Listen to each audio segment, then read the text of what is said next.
everybody? It's your girl Mika, and you're watching the Red Cup Podcast, where truth, pop culture, and politics meet.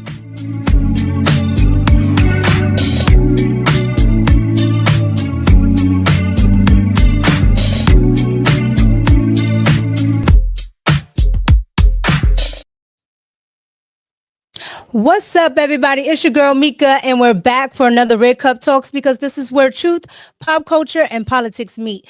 And I want to say, everybody, I hope you're having a very, very, very, very, very happy and merry Christmas Eve. I want to introduce my guest, Mr. Ask a Brother Podcast, aka Jeff. You know, I like saying St. Patrick.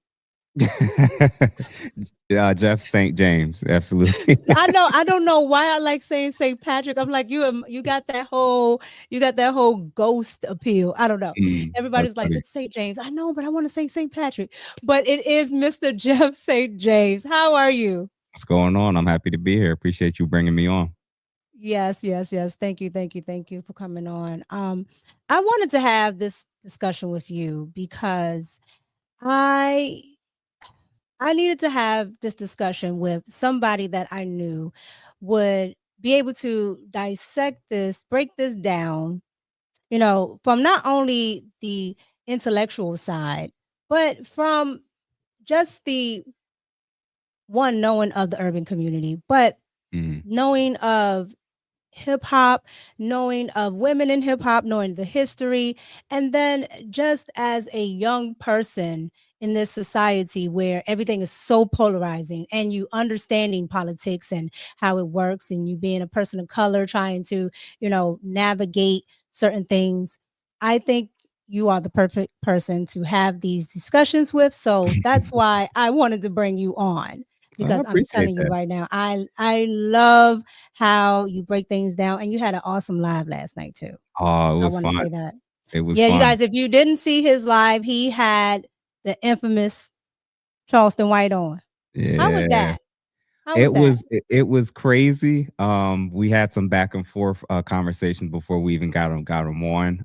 But I'm glad he came on. I don't regret bringing him on. We just got to go back and edit some of this stuff out before before that video gets taken down. But it was awesome, and it sounded like, even reading some of the comments, it sounds like a lot of people felt like that was the most unique interview he's probably ever had after all the different appearances he's made so far. So I was honored for him to kind of stop through.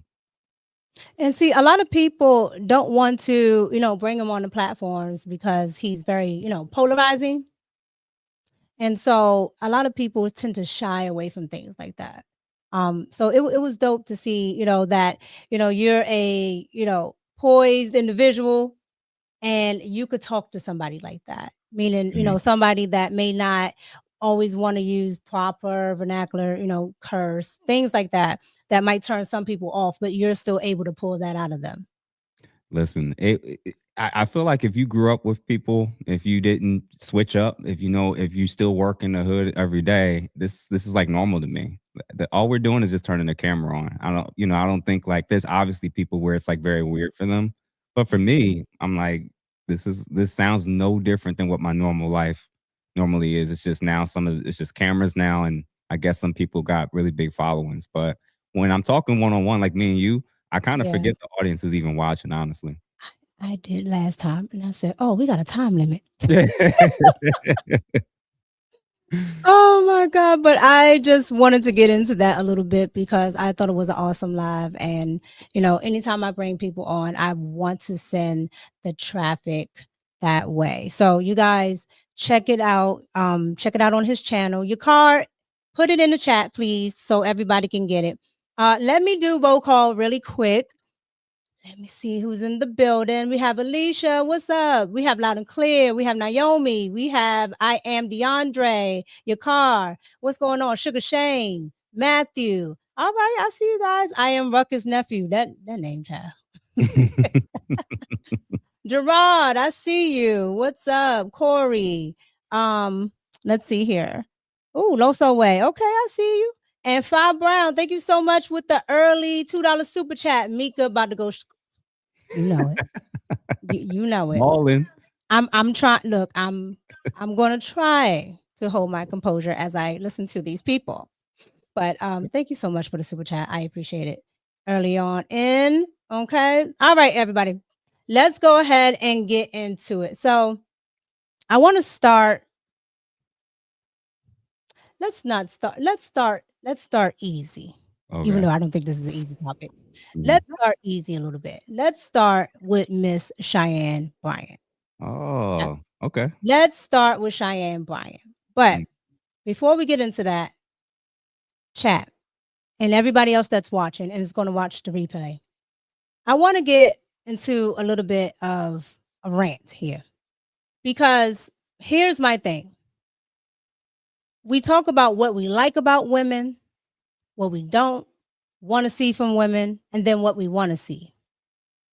But one thing that I have noticed is that when it's from women, there's a hypocrisy there on what's acceptable and what's not acceptable.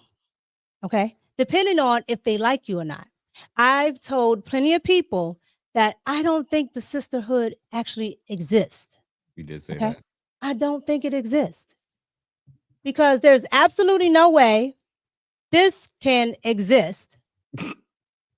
Okay. There's absolutely no way this can exist. And everybody's fine with it. Mm-hmm. But Nicki Minaj says something about leaving the kids alone because there are no trans kids. Hear me when I say there are no trans kids. Okay. She says leave the kids alone. Let boys be boys. Let girls be girls. They go scorch earth on her. Meanwhile, we support women who do women actual harm. Okay. Almost 50 years old, naked. Now, you can wear what you want because Nicki Minaj does the same. However, when you're talking about somebody like Chyanne Bryant, there's nothing there that gives women the sense of family, that gives women a sense of self-worth. And so I start saying to myself, what is the sisterhood?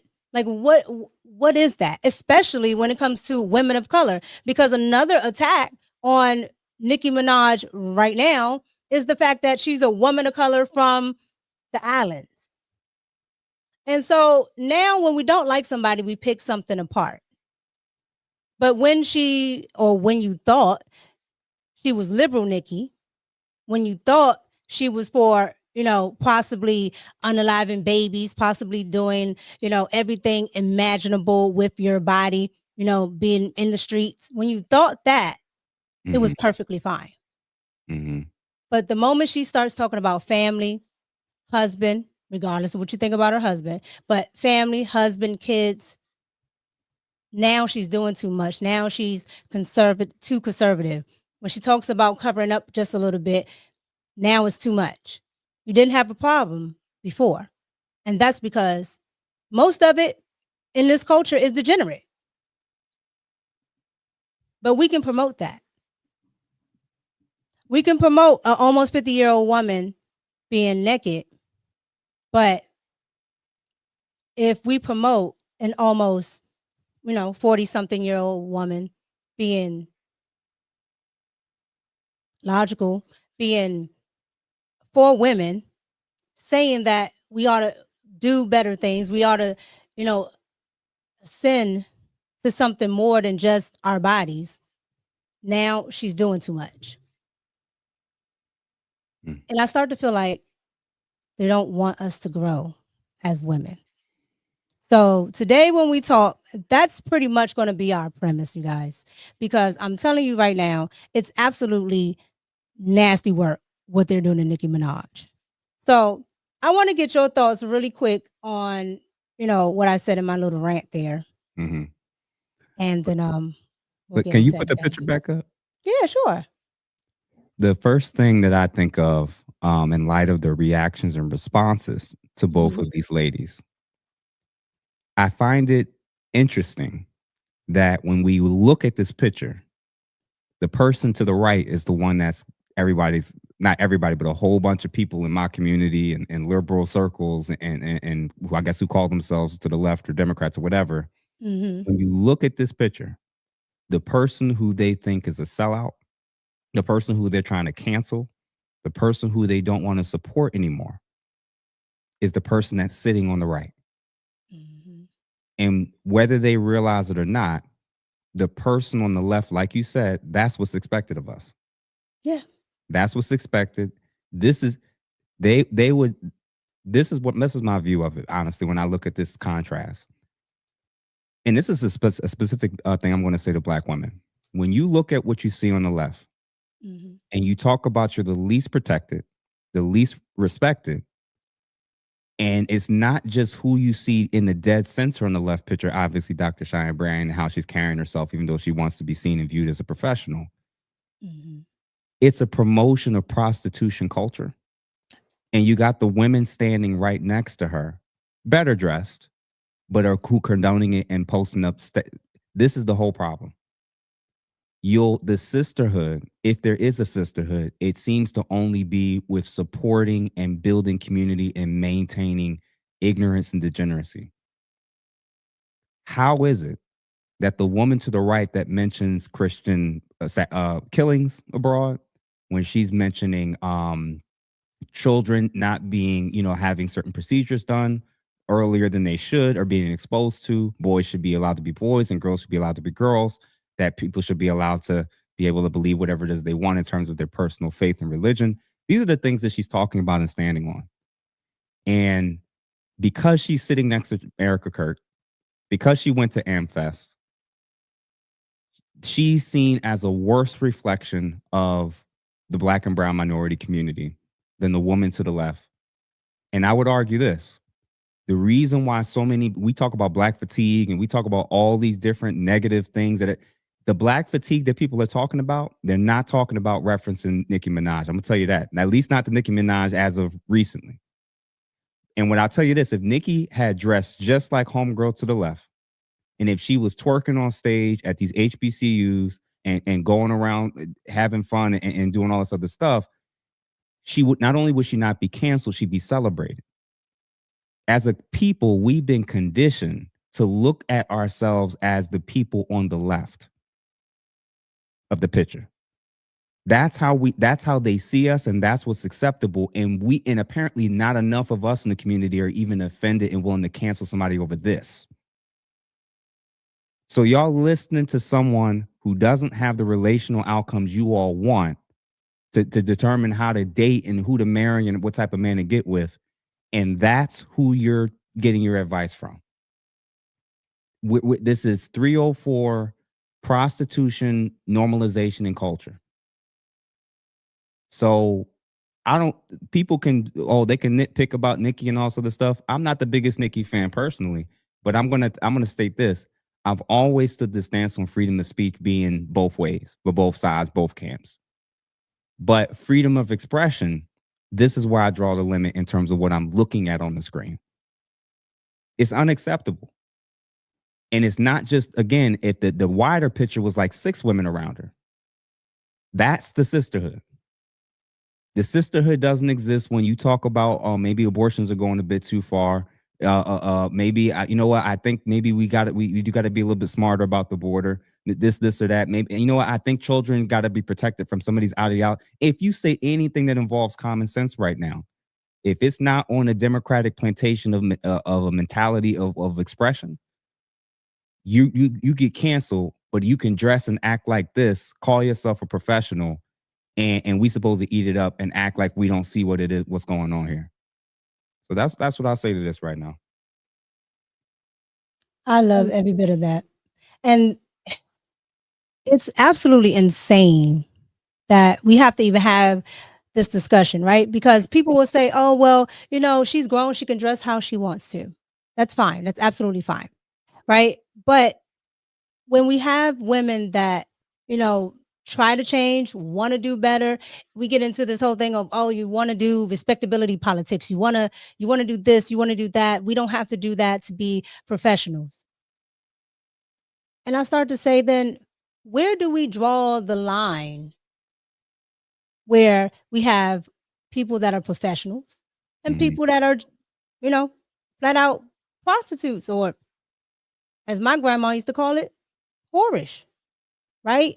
And it's really no shade, because you're a grown woman. You can Mhm. do whatever you like. I never go around telling women what they have to do. But if you want something different, you have to do something different. And to say you're unprotected, or you're tired of misogyny, but then you look like that and you say you're a professional, what is the expectation there? You said something interesting where you asked, where's the line? I'm waiting for people that's independent thinkers, conservative thinkers, and people that have escaped the far left foolishness. Y'all do realize there is no line. Absolutely. This is why they get offended Absolutely. whenever you bring up any standards. Absolutely. Any any standards, any boundaries is either hating yourself, sucking up to white people, respectability politics. They got a code word for everything that's related to decency and having any type of standards whatsoever. It's always some negative adjective that they're going to try to attach to keep you from being able to check somebody or acknowledge this isn't it.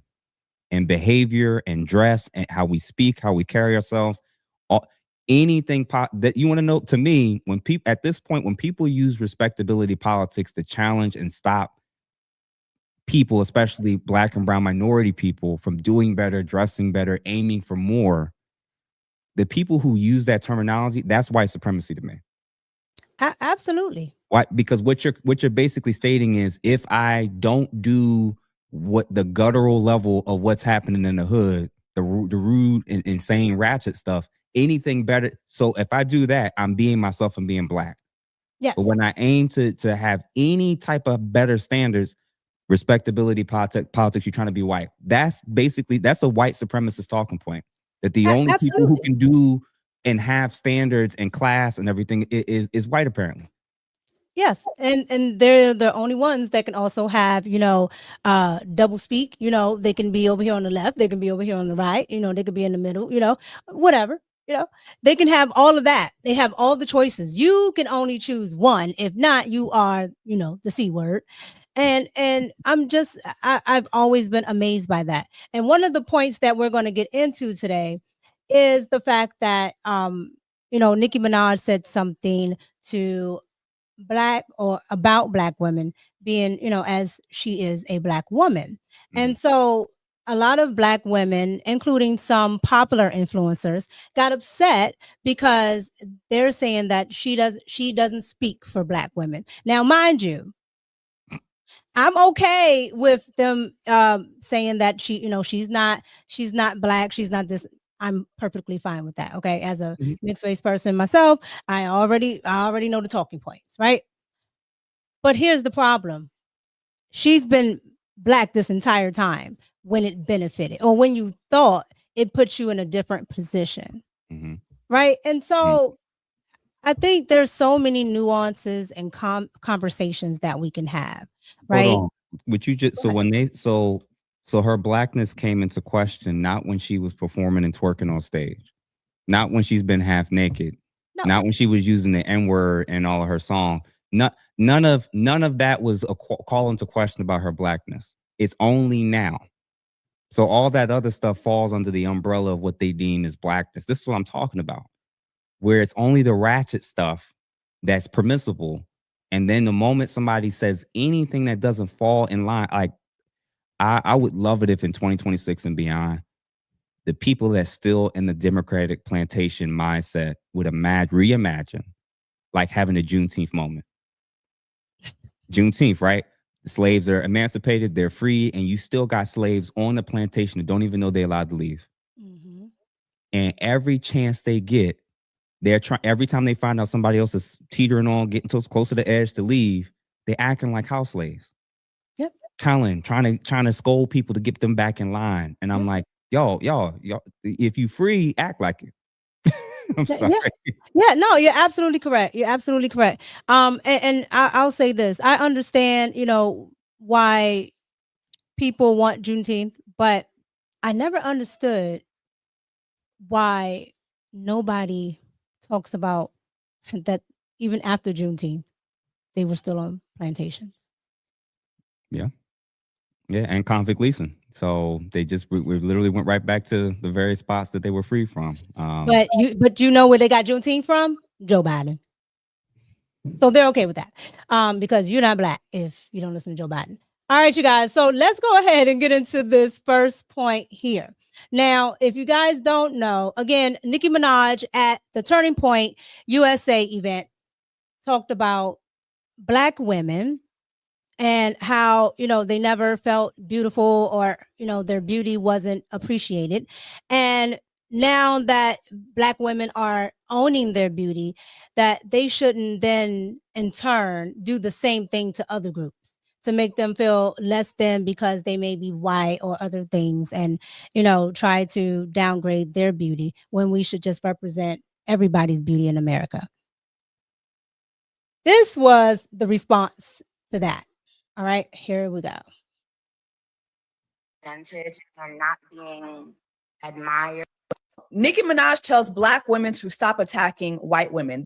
If as Black women, we felt we're not being represented and not being admired for our beauty, if we felt like that as Black women, why would we want to do that to other women? Why would we now need to make other people downplay their beauty so that we can feel, no, that's not how it works. I don't need someone with blonde hair and blue eyes to downplay their beauty because I know my beauty.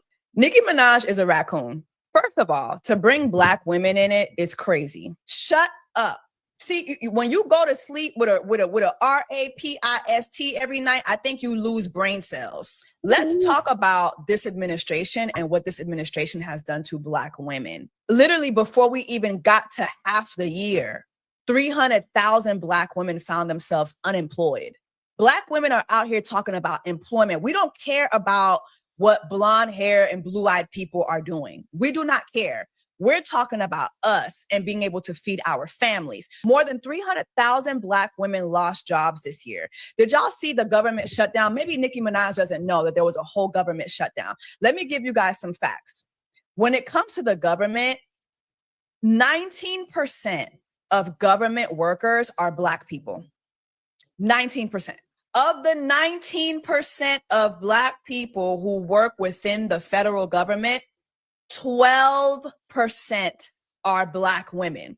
So when Trump shut down the government, that was a direct attack on us. Y'all crying about that 300,000? I'm gonna make y'all cry some more. That was a lot, and I have a lot to say on it, but I want to get your thoughts on it because there's a lot there. There's a lot to unpack. So I'll let you go first. Yeah, it's always tough when you kind of step back and look at these things more like a macro view. You understand like how a liberal would probably view it versus how a conservative will probably interpret and view it. I do know that in the past, and I think me and you talked about this on my platform, when Obama was having difficulty getting things passed and the threats of government shutdowns kept coming and everything, the blame was always to the oppositional party. Like it was always, the blame went to the Republicans. At that time, they were the ones that were blocking things, and therefore they got the blame. And that's how the mainstream media at the time kind of pitched it. And then now that Trump's in office and they have the majority, but they need obviously additional votes to have gotten these things through, the holdup was always through the oppositional party who was running around on news platforms stating what they were not willing to compromise on. So the holdup was never, like that was how it was always supposed to be framed.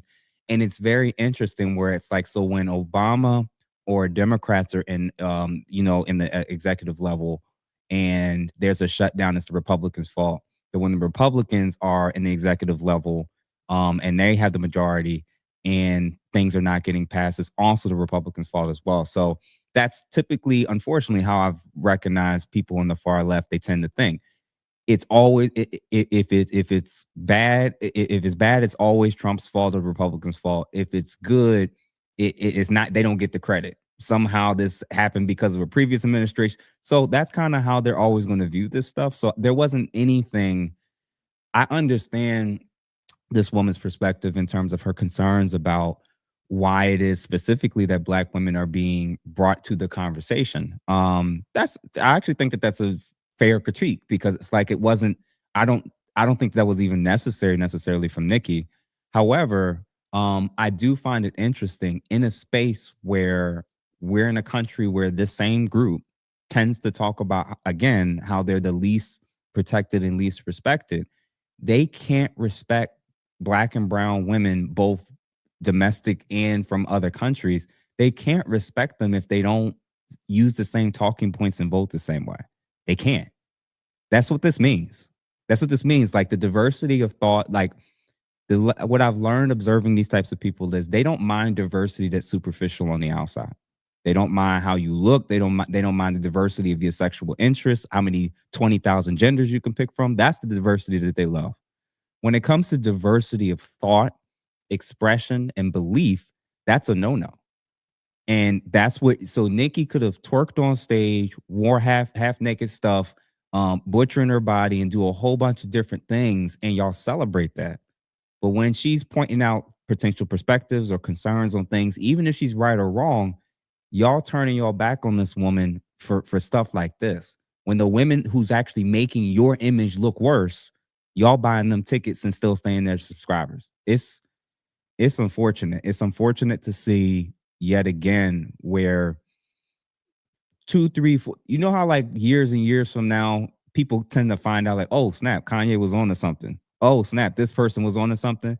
This may be one of those. Kanye always knows. Yeah. Every time I hear Kanye, I have to play it again. I'm like, he's usually early.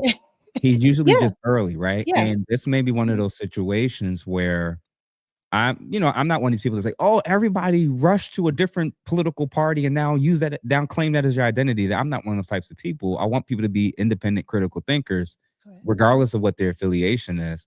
I would just love it if they could slow down with reimagining the type of energy that y'all have for somebody like Nicki. Imagine that towards the women who's actually making your image and the perception of you in our community worse. Just a thought. Your thought was absolutely honest and great. And I always love to hear it because you're so nice. You're so nice. Because I'm going to tell you, that woman right there has been on multiple reality shows, okay? Multiple reality shows. And the person that she talked about the most was Nicki. Nicki this, Nicki that, Nicki that, Nicki that, Nicki. When I tell you, to the average American, urban Black woman that's young, Nicki was the standard.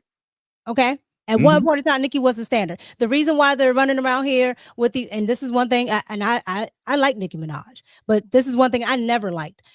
The reason why they're running around here with these 40-inch bust downs is because of Nicki. Now, granted, Nicki's an entertainer, right? So you have to find a way to separate yourself with it. So I understood why she did it. But they were literally going to work at McDonald's with a 40-inch bust down. And I'm just like, regardless, you guys were, quote unquote, looking up to her, right? So the ridiculous weave hitting the floor wasn't a problem. Okay. They talking about her BBL. The ridiculous BBL wasn't your problem. All right. Because Nicki Minaj has even talked about that BBL was ridiculous. And it came from, her self-worth at the time. Yeah. Okay. People make stupid decisions, and I'm glad she talked about it, right? Because you can let others learn from it. But that wasn't a problem. None of that was an issue because it made regular women look crazy. Nicki Minaj is in a video. Nicki Minaj is doing something else outside of walking outside as a normal, everyday 9-to-5 regular person. So you are walking around with the theatrics, but that is perfectly fine. What's Sydney Sweeney, right? She was the one who, and again, I think what Nicki was actually referencing was more in relation to this. That was the trending thing for the last 2 months when regards to the Levi's situation. You had a white woman who, you know, in a lot of people's boxes is very attractive. And she takes her photos for Levi and they talk about good jeans and everything and how that can be. I'm gonna tell you this, man. That's what exactly what This is where that was my next point. Yep. This type of stuff where it's like Black people supposed to have Black pride. Mexicans supposed to have Mexican pride. Everybody else supposed to be allowed to be prideful and appreciative of what they come from, what their background is, and what group they're a part of.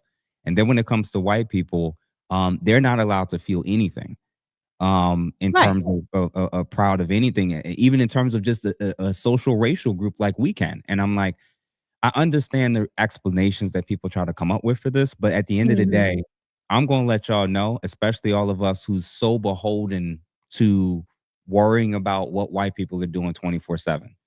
Y'all can't police white people. All this whining, all this going back and forth. We're not the majority. We're not even close. Our numbers have stayed stagnant because of the declining fertility rate. We're not expanding in any major significant area, and y'all constantly trying to police white people and their feelings and their emotions and their thoughts about themselves. That's what your greatest priority is. And the crazy part is most people don't realize that, and this is just, in America in general, most people don't realize that everybody tends to stay to themselves. So what they're actually talking about, against each other, what white people think about Black people, what Black people think about, most are not in neighborhoods together. As much as we like to seem like America is a melting pot, I've lived in the DMV area my entire life. I grew up in DC, okay? And now I live in the suburbs.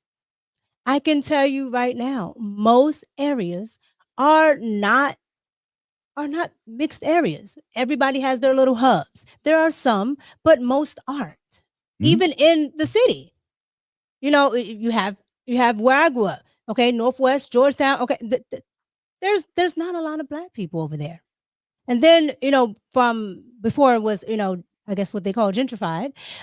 Southeast was very Black. You couldn't find a white person over there, and so.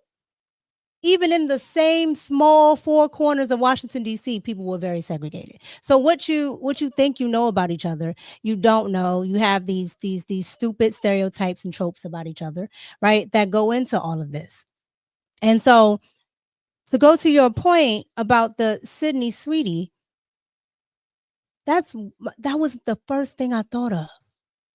That's what this is about. Everybody, and again, who are the ones primarily that was going off about this white woman being selected? I did a video on it, and it went. Listen, I hate to break it to you, but it wasn't a whole lot of men in any racial group that gave a damn about a Levi's ad and this white woman that was being seen at this time when she gets the picture as being one of the pinnacles of beauty. So when Halle Berry was the face of everything, that was no reason to complain about it. When it was, Pam Anderson, not an issue. And then now all of a sudden at a City Sweeney, we back to like, come on, y'all. At some foundational level, like, y'all are getting tired of this. It's outrage that's manufactured. It has to be, because I couldn't understand. One, for me, I can't wear American Eagle. Okay, I can't wear American Eagle, so I don't even attempt to look at their ads. Okay, I cannot get my lower half in those jeans. So that's that. Okay, but she looked cute to me. She looked cute in her little jeans. I thought it was cute. I thought it was a great ad. Had any other race did it, it would have been a cute ad because it was a cute girl. Okay, so I'm just sitting here saying, what is the problem with saying that she has good jeans? It was a play on a play on a play on a play. Yeah. If you look good, so what? I don't care if the woman's Black or white. But the thing about it is they had to go all the way to the back and reach, because it was a whole reach to say that she's talking about being white and their jeans being the best jeans. And I'm just saying, who thinks that? Right? And let's just say it was, right? Let's just say it was. I didn't think that, because that white women are not at the front of my mind. Okay, except for the little white ones that Always has just the most ridiculous things to say. But they're not at the front of my mind. So when she said it, I immediately thought, oh, I'm a nice looking girl. Right. But that was what I thought of when Nicki said that. Right. Because she's talking to a white woman and this situation just happened. And it's just like, why can't we big each other up when we look good? Listen, like, why can't we big each other up? I'm gonna tell you this, because there's just so many brothers that just don't think like Dr. Umar, where we just recognize beauty, you know, in creation, right? We acknowledge if a woman's beautiful, regardless of her skin color. We still can decide whether or not, you know, culturally or racially, it's a good fit for us. But beautiful woman's a beautiful woman. So like, it's so disingenuous. This is no different than when they were gaslighting the same group that's upset about this and tricking and conditioning them to be so supportive of Lizzo and her weight size and the whole body positivity BS, just for her to take the drugs and slim down in weight and now be like and realize, why would she want to do that in the first place unless she really was dissatisfied for how she was looking? Listen, the reality is, when y'all acting like this and being so overly emotional and operating out of emotionalism, it just makes us look wild. It makes us look crazy. And between the overreactions, the freaking out, acting ratchet and ridiculous on panels, we can't just make it through a damn airport. Y'all, and then we got Dr. Chyanne Bryant wearing that type of foolishness, and y'all celebrating and saying how snatched she is and all sorts of stuff. Like, y'all basically, y'all want to be protected. Y'all want to be hired. Y'all want to be seen in a certain positive light, but you cheer and support or are silent on all the things that's making us look horrible. And why is it that every time a black man says that he hating on women, and every time any woman, whether she's white or of color, decides to do the same, she's a sellout and a pick me and trying to suck up to white people? Y'all, it's like y'all are so comfortable with no standards in this community that you've given all the standards to white people. That's how y'all sounding, man. It's weird. It's you know, it's, if you're trying to take something back and saying that you are, you know, owning your beauty, owning this, owning that. Okay, cool. But anytime someone challenges that standard, you immediately send it to Victimville. And what I mean is, they say, okay, well, black women are the most beautiful women on the planet. Okay. Fine. I hear that all the time. Yeah, fine. I hear that all the time. If somebody says black is beautiful. Yeah. But if somebody says, well, why don't you wear your own hair? Oh, you're trying to say I could tell you right now, I know tons of, they're in my family, tons of white girls that wear fake hair, right? They wear fake hair. Okay? Latinas all the time, right? Yeah. And if you said something about it, they would not be upset. But because there's a history, one, okay, I understand. But here's the thing about it. If you are owning what your standards of beauty is, we shouldn't hear anything like Michelle Obama. Okay. Well, we're trying to do this for white people. I don't need to do a damn thing for a white person. Okay. If I want to wear my hair curly, I will wear it curly. If I want to wear it straight, I will wear it straight. What is to have another group of people on your brain when you're doing something is insane. It's insane. Right. And so go ahead. Yeah. I heard this today in a clip of, there was a couple people that I guess reacted to this interview I had with, not interview. Yeah. This call-in I did with this guy that was like super liberal, and he was getting real emotional, and he felt like I was being too harsh on the Democrats and Kamala Harris and Jasmine Crockett. Crockett. I was about to say something else. And you know, I learning and observing and watching this stuff in real time, I see exactly what you're talking about. There's a level of propaganda that's so deep seated that they can't envision a world where they're held to higher expectations and it's not about being white. Like, imagine seeing the potential of what we're capable of, or looking back in the past and seeing what we were capable of in terms of how we conducted ourselves, how we stayed in family units, how we raised our kids, how we built and did businesses and worked together. Pushing us to think and prioritize that over even certain things relating to politics or even all this back and forth cultural foolishness with other groups. It's like they have to stay in those two buckets versus the actual other buckets that will probably make us look way more respected if we actually brought back standards and shame. Oh, I say all the time, we need to bring back shame. Okay. Because they wanted to keep, and I'm glad you brought up Lizzo. They wanted to keep Lizzo fat. Okay. Poor Lizzo had I don't know, I make fun of people in California. If you're watching me from California, I'm sorry. I make fun of people in California. They got they got the little smoothies and the little green juices, right? And that's all she had. Okay. Didn't say she was on a diet or anything, but she's out there in California, so she had one. And they were like, "Oh my God, are you trying to diet? Are you this and that? Like, what about loving yourself?" And I'm just like, Insane. what? All right. And then they found out that she was trying to lose weight because she started to exercise. And they're like, oh, respectability politics. Why can't we just be any weight we want? Right. And you can be fat if you like. Right. That is your body, your choice. However, I don't personally think there is any woman alive that doesn't want to be desired, that doesn't want to have attention.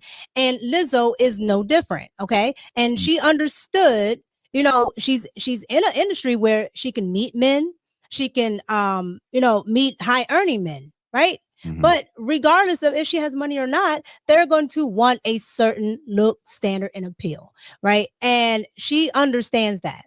And so it's like, okay, I got to get myself together. Maybe she won't be a size 0, but she can look way healthier than she is. Yeah. Right. Yeah. And I'm like, if there is a sisterhood, why is there a problem with Lizzo losing weight?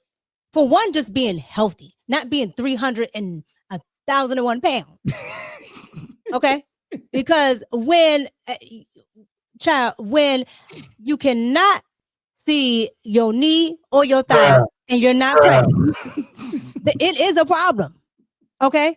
When your bra disappears, it is a problem. It is an absolute problem. When you can do two buffets in the same day, it is a problem. And so therefore, I'm just like, there isn't a sisterhood, because I'm going to tell you right now, if you're my friend, I'm going to say, hey. Gluttony it's not a good thing. It's never a good thing. If you're religious, they'll tell you it's not a good thing. So what are we doing as women when we can't set standards that help us along? Everything has to be super easy. Everything has to be, well, nobody can tell me nothing, but I still want somebody to be there to protect me. And with protection comes a level of, I have to have control over you. I have to be able to maneuver decisions for you. And I'm just noticing that in this day and time, women don't want to relinquish that, but they want everything. They want it all without giving anything. The women that we are talking about hate women. That's the best way to state it, right? They don't warn them about the consequences of racking up a high body count and the STD risk, the trauma risk, the emotional baggage that comes with that. They encourage it. They have Dr. Chyanne Bryant and her acolytes that dress like that out in public, wearing anything, marketing yourself in such a way to where the men that would have respected you or saw you differently can now never unsee that and never see you and take you in a serious light. They're encouraging, they're indoctrinated, they're propping up, they're pushing, they're celebrating all, like you said, all of the worst things and aspects of what's making us look bad. That's a reflection of women that hate women and hate the community. At this point, that's what that means. Like if you can't ever speak on anything negative that we feel we need to change, and you gaslight these women and encourage and praise them when they're doing wrong and they're not becoming the best versions of themselves, you hate women. That's what it is. I'm like we talk so much about misogyny and men hate women and this or that.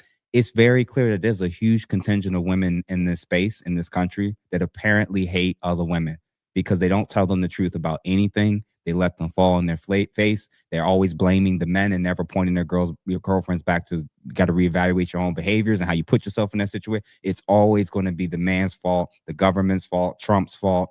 They're never holding each other accountable by and large. And that it's only because you hate them.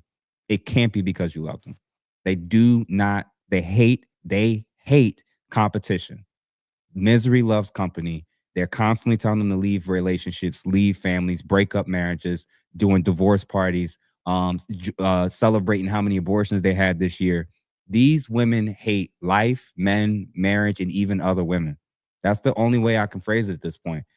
Like if you can't ever say anything being wrong, good or bad or true, you're lost. You're I lost. absolutely hate women because that is one of the things that I get accused of all the time. Well, why you always talk about women? Because I'm a woman. What do you want me to talk about?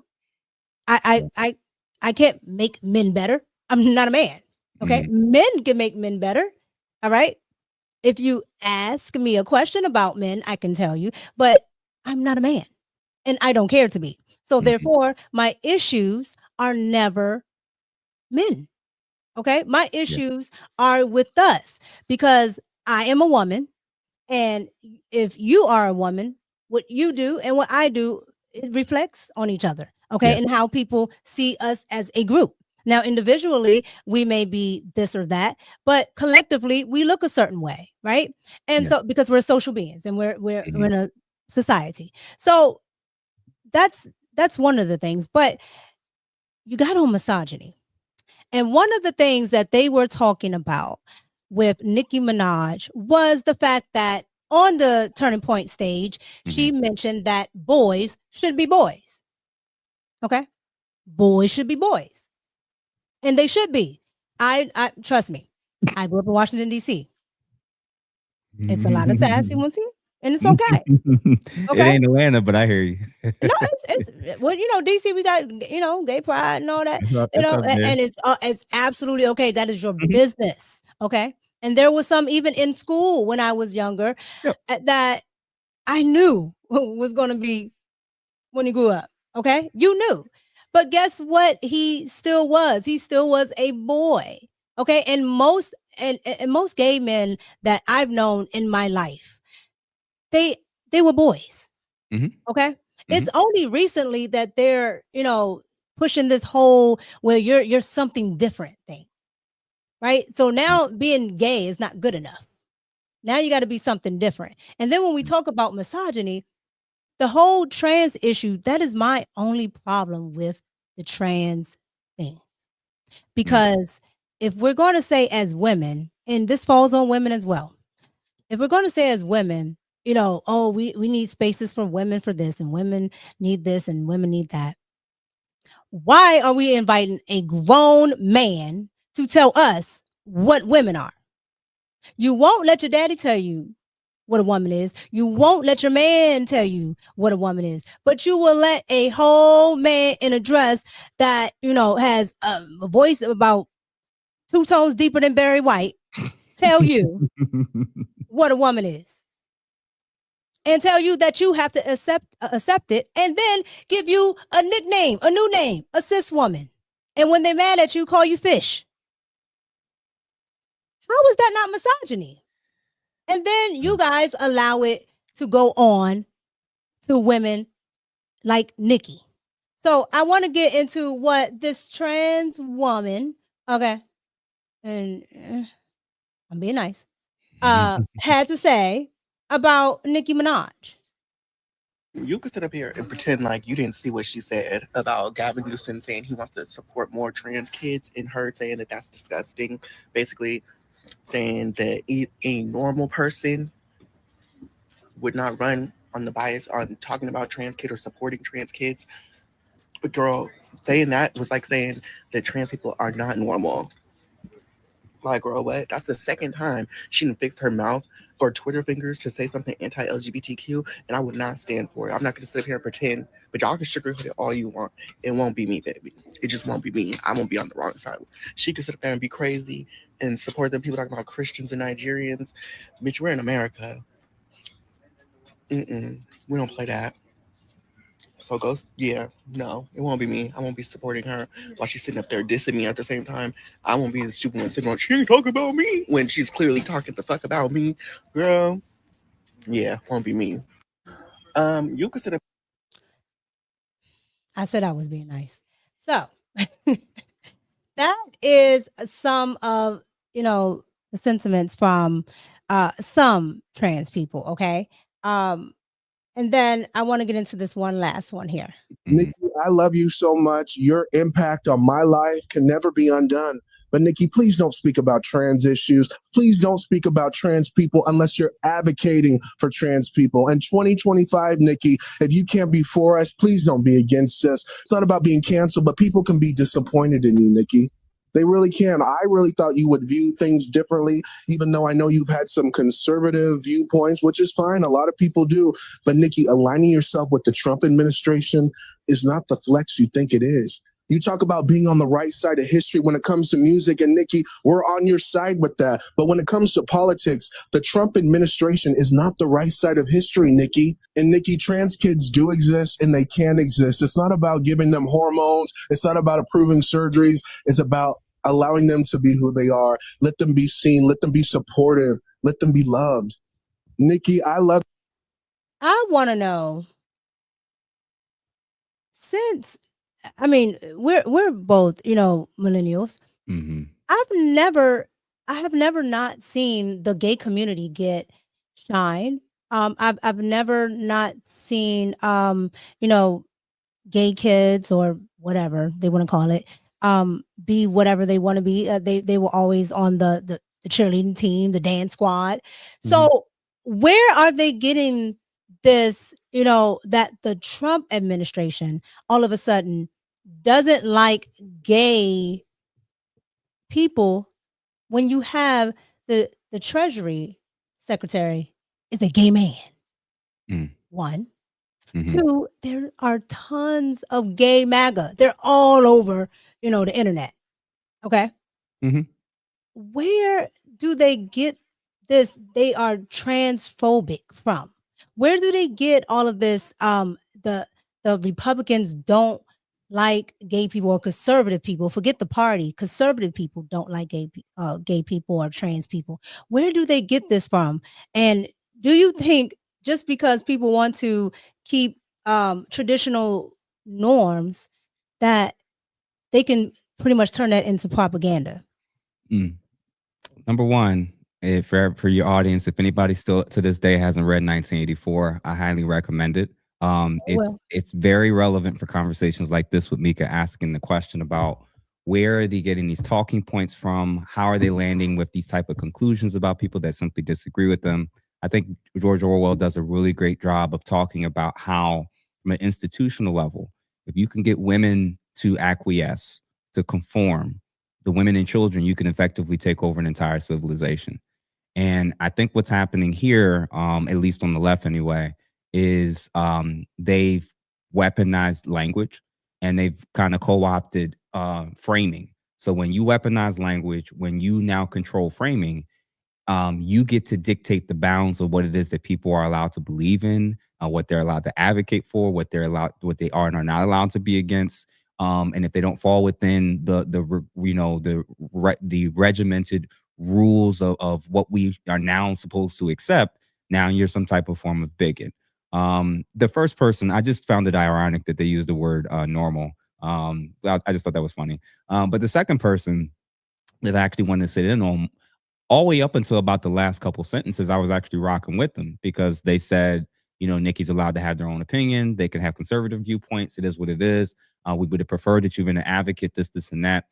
I'm going to tell y'all, and this is my honest opinion, and you're right, that there's actually a whole host of gay people that behind the scenes and some publicly that are actually starting to stand up to a lot of this stuff. This is what happens when you try to conflate sexuality to gender identity. I'm gonna say it again. This is what happens when you try to Absolutely. conflate sexuality with gender identity as if that's all under the same umbrella intent. It is not. Absolutely. That's why normal thinking gays, especially old school gays, are like, yo, I don't think children should be even at pride events. I don't even think children are supposed to, Absolutely. like, All the normal old gays thinking say gay that. people, old school gay people would understand and agree with me. They'd be like, you changing your identity on Tuesday and changing it to something different on Thursday has nothing to do with my sexuality and what I'm claiming. Okay, so that's two totally separate categories. And then that second person tried to state it's not about hormones. It's not about surgeries. Yes, the F it is. That's actually what this is all about. That's And all it was again, about. you got to stop saying late term abortions that weren't not happening in the country. That people weren't using it like it was backup Skittles and Plan Bs. You got to stop. You got to stop. You were lying and gaslighting us and saying the border wasn't open. This stuff is really effing happening. And we're sitting here, we're watching it.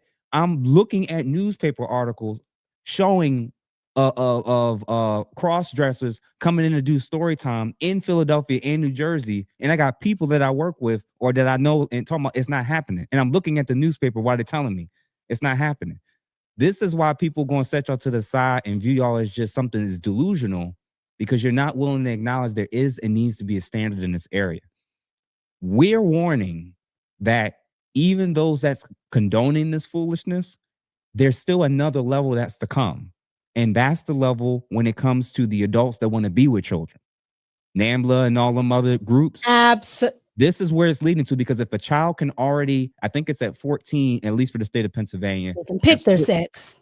At 14, you can then decide from your psychiatric medical care, right? And psychological care, you can decide and consent to anything you want. Absolutely. Now, you know, same thing was happening in regards to these surgeries. And you got to factor in, they never, ever asked a simple question. Could a kid be wrong?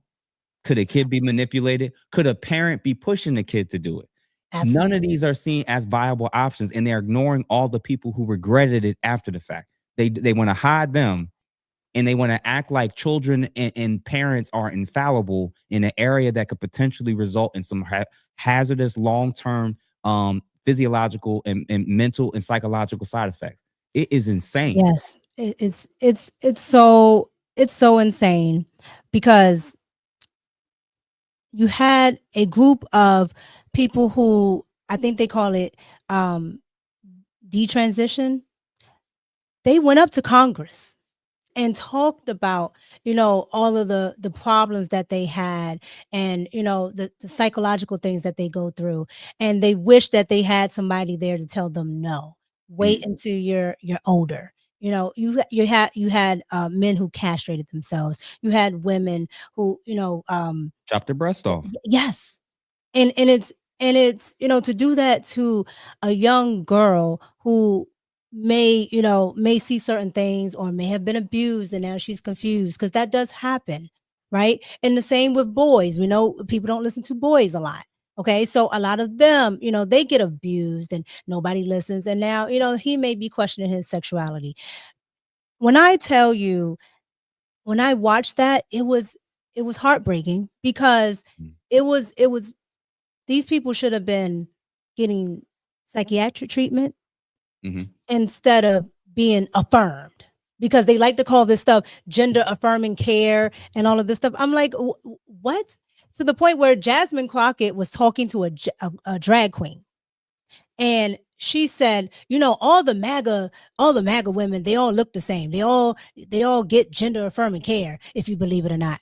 And I'm like, what is she talking about? And I didn't know what she was talking about until this Vanity Fair issue came out with the Trump administration. I don't know if you saw it, but it was a Vanity Fair issue that came out. And they, you know, Vanity Fair is a fashion magazine. They had the worst pictures. I've never seen a fashion magazine not touch up pictures. I've never seen a fashion magazine zoom into your face and you can see all the crevices and your mascara running. That's how these pictures looked, right? But what they focused in on the most is Caroline Levitt. Caroline Levitt, of course, is, you know, blonde, and, you know, they call her little Barbie. Apparently she gets the fillers in her lips, and they zoomed in on that and had that in the magazine. Mm. And I just thought it was atrocious. And so that's what Jasmine Crockett was talking about. Oh, yeah, they get gender affirming care. And I'm like, why is that gender affirming care? Now, you can say whatever you want about getting fillers and things like that. But I'm like, if the man is getting these fillers in his lips to soften his look to look like me, how is that gender affirming care? That's just a man who wants to try to look like a woman, and so he goes to the med spa to get fillers. Everything that women are doing, they're trying to turn it into something else that fits them, the 1%, and not the rest of us, the 99% of women that are out here. And You so remember? I just Go ahead. Sorry, go ahead. No, go ahead. You Go on. These are the same people that will say sexual genitalia doesn't determine gender, but then they want to mess with it anyway so that it can better reflect the gender they now identify with. So trying to make sense of this group, and Jasmine Crockett's in the same thing. Like, she's just like white noise to me, in the sense of she's just background. Like, I don't. If I was like real rich, like, I would put so much money down on her election, because I just know betting against her, how much money I would win. Like, I would be able to, like, if I had $1 billion and I did bet that it to all. Kamala. I literally did that with Kamala. Everybody's Yeah, like, "You're gonna I lose your actually money." did. I said Trump got it. They were like, "No, you're gonna lose your money." Man, I Wish wish I I had had put put way more. more. Yep. I did. Shout out to Robin Hood, because that's where I did it. That's where I put money down. Oh my And God. it's one of these situations. I even heard her say she don't need the votes from Trump supporters in Texas. Like, Yes. You know why? Because they understand that there's so many illegals down there that they're probably going to be able to make up the difference. And that's what they're hoping, right? And then they're hoping that liberal white women come out in droves and, and vote and, take up the difference there. But I'm telling you, the same way they tried to court conservative women when it was the election by telling them, you don't have to vote like your husband, which Michelle Obama led the charge on that as well, which was absolutely I remember. ridiculous. I Right? remember. Well, you're a woman first, ma'am. I couldn't believe it that you had a woman who has a family tell other women who are not as fortunate as her, you don't have to do what your husband says or what's best for your family. You can do whatever you want. And then when their families are destroyed, you can come on over to death row and get on this welfare. Right? No. Listen, just because a woman is married doesn't mean she's a wife. Absolutely. And y'all got to start to understand. Right now, it's been trending for a while, and I hope this trend kind of dies down. The new thing that's been happening in 2025 is high-profile couples where the women will emasculate and embarrass the men in their lives for the sake of clicks, for the sake of building up their podcast. And it's never about shaming and bringing shame to themselves or their own mistakes or their own shortcomings. It's always kind of trying to, put the man down a little bit.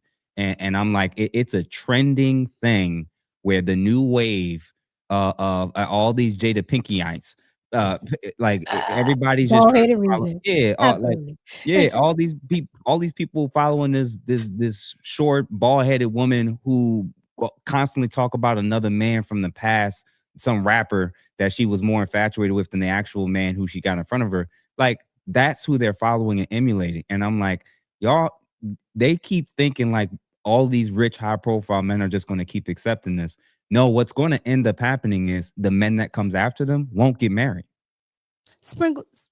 That's what that. Yeah. Go ahead, sprinkle, tap, with all that other craziness, all the little talking points, whatever. At the end of the day, it's another Christmas. Absolutely, while y'all chilling on your own. We know what's gonna happen when y'all gonna do y'all Galentines. We know what we are gonna have y'all and y'all kids and all your girlfriends in these Christmas pictures. Not a man in sight.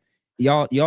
We know what's coming. And rather than adjusting and changing, y'all keep sticking with this damn sisterhood that ain't helping you. These women hate other women. They absolutely do. And they don't want you as a woman to outdo them. Mm. Right. And I say this all the time.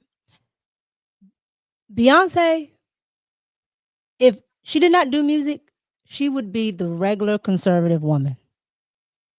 She has a family, right? Um, I don't know how many times I have to hear her say, I gotta ask my husband. I gotta do this with my husband. I can't wait to go home to my husband. My children this, and it's fine. It's fine, right? I'm not a big fan of Beyonce's music, but I do like how she talks about her husband and her children and things like that. And I'm just like, she does that.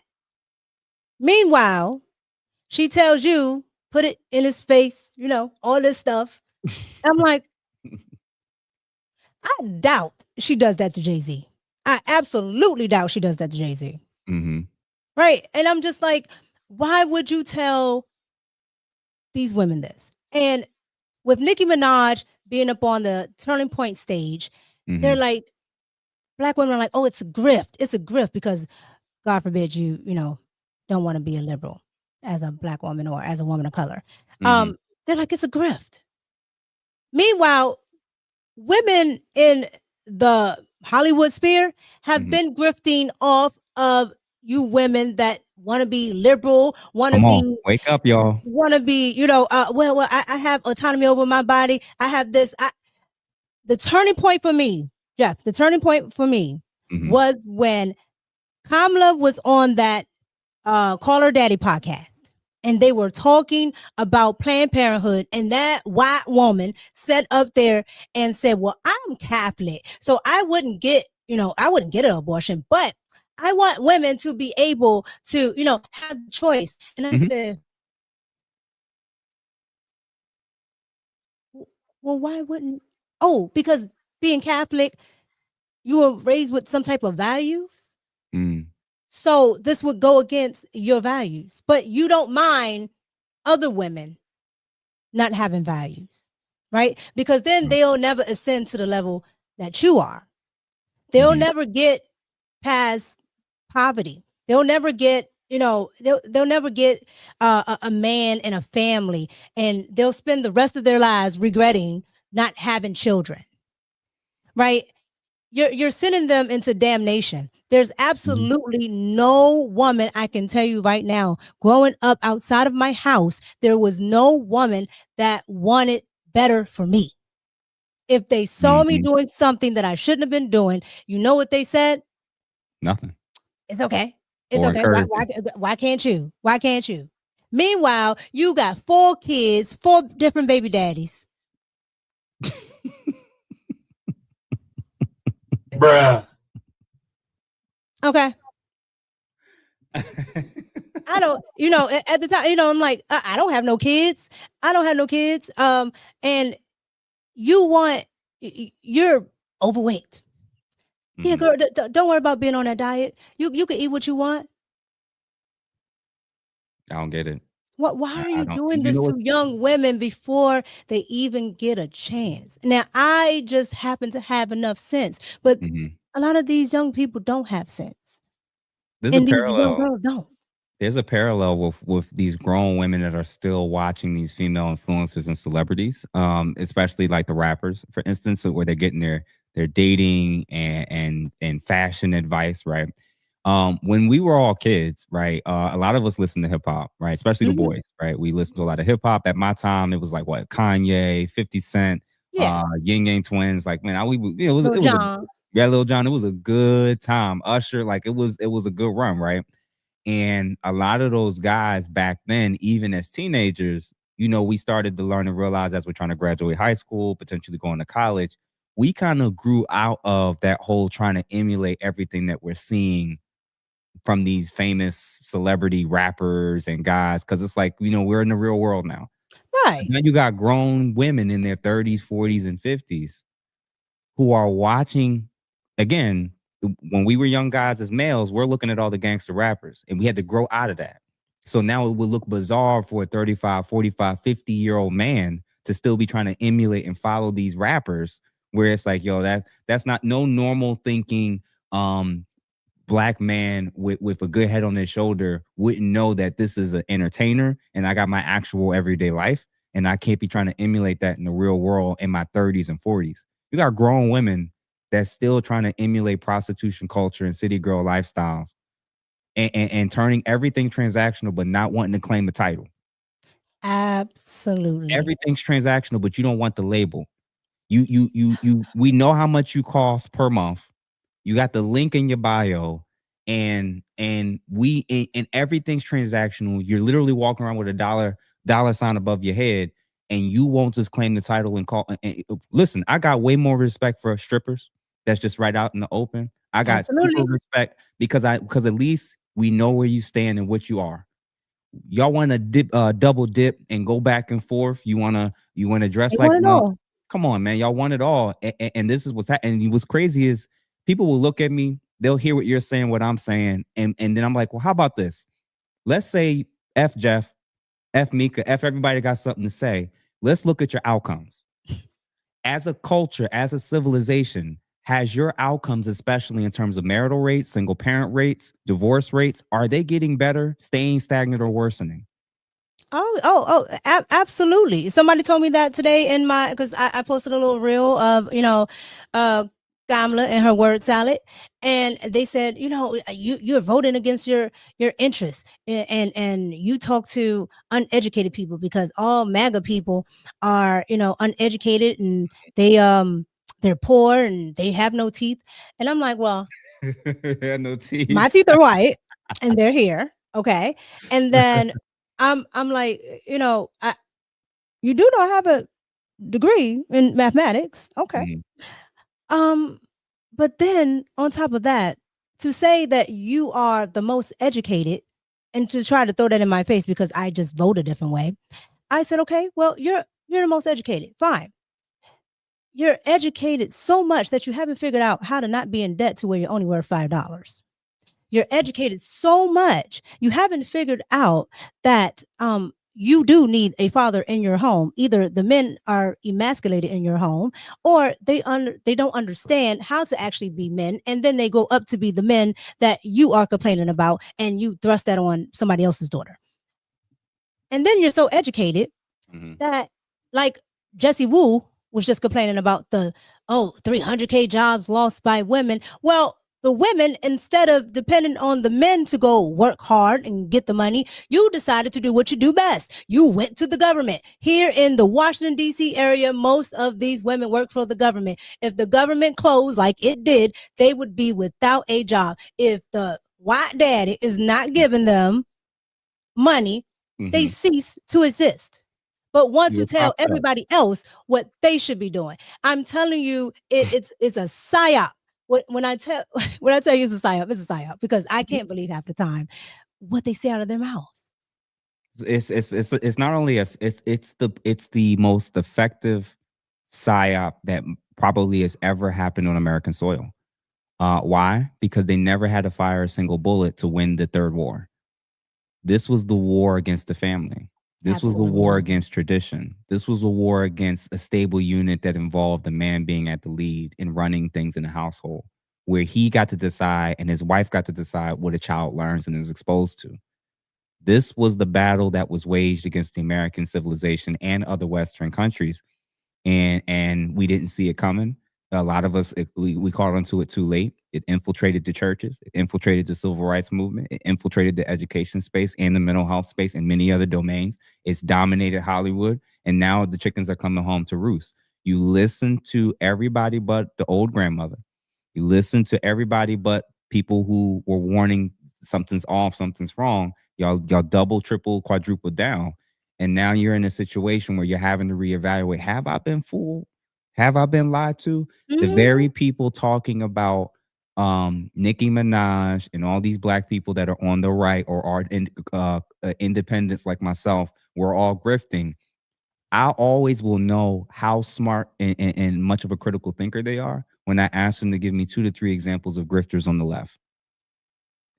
So when Cardi B got up on stage to read her endorsement for the presidential candidate and she couldn't even do that, it's in front of you. She got paid for it. Was that endorsed? Was that was that grifting? Or how about when the artist comes and they don't have any, they're not pointing by any of her platform things on her platform, just you got to support her because she's a woman. That's not grifting. So when she was using that $1 billion+ to go onto programs to give kickbacks to reporters that's supposed to be actually challenging her in interviews, and they're paying the person that's interviewing her, and that's not a grift. The reality is you've been lied to, you've been hoodwinked, you've been swindled, you've been fooled. And how about this? If everybody else is starting to wake up and get off the mental political plantation, and now we're thinking for ourselves, we're evaluating, you know what? We got to learn some skills, we got to grow some food, we got to learn certain things and build. I want to talk to the Amish out here. I want to learn from the Amish. I want to learn what they're doing, how they're doing, and how I can replicate that both here and abroad. But instead, I got Negroes over here talking about, I ain't wearing the red hat. I can't hear what he got to say. Yo, and if you a man, you're already done for me. Oh, you look, you know there are those I vote like a black woman, Roland, or I strolled to the polls, I wanted my wife and my child to have choice to do what, sir? Not give you grandkids. Okay. Absolutely not. And so I'm just like it's gotta be a psyop, because what we were just talking about with Nicki Minaj, what you just heard Jesse Wu say, Nicki Minaj is from Trinidad. Okay, cool. And Cardi B is Dominican and Trinidadian. Yeah. Okay. Yeah. Cardi B doesn't, there's absolutely no black. Look, this cultural Marxism stuff where they constantly keep dividing different people between different classes of oppression and who's oppressing all this foolishness. Like Dr. Chyanne Bryant, if a man that looked like me, it was around her age, that was well known and famous, started dating her, you know what they're gonna call me? A colorist. You can't win. You can't win. You can't win. It does not matter. You cannot win. There's always going to be something that they're displeased about. Like, so at this point, like, F it. Why even care? Why should, if I finally escaped here with being able to say what I want, believe what I want, and stand on it, why would I care about the people that don't even still know that they're slaves? And that's what Kanye was talking about, but they don't realize it. And you guys know that it is the Christmas season, and when I tell you, Jeff, I wanted to talk to you about this because I saw the most ridiculous stuff online with being single and being in the Christmas spirit. When I tell you it got ridiculous because we as women find some honor in, I guess, agency, right? That's what they want to call it. Agency over their bodies, right? But yet, when you get agency over your own body, you do worse than the person who, quote unquote, had agency over it before. I want to show you this and get your thoughts on the patriarchy. You can't make this up. The patriarchy during Christmas Eve. So I want to tell you how it's like being a child-free woman in the patriarchy on Christmas Eve. I'm currently losing my hair. My room is a mess. I'll arrange it once I'm done. I'll eat anytime I want. So I've got like several things that I shopped for that is just like whenever I want to eat, but most likely I'll eat girl dinner, so not so much, just warming and stuff. I will spend the day watching Hated Rivalry, Love Actually, criticizing rom-coms and stuff, and then after that I will just chill some more, have a nice everything shower. Send my Christmas gifts because my people love money. Send my Christmas gifts to my family and friends, and what else? Rest some more. All that free time in the world. If I want to do something, I will go to the pub.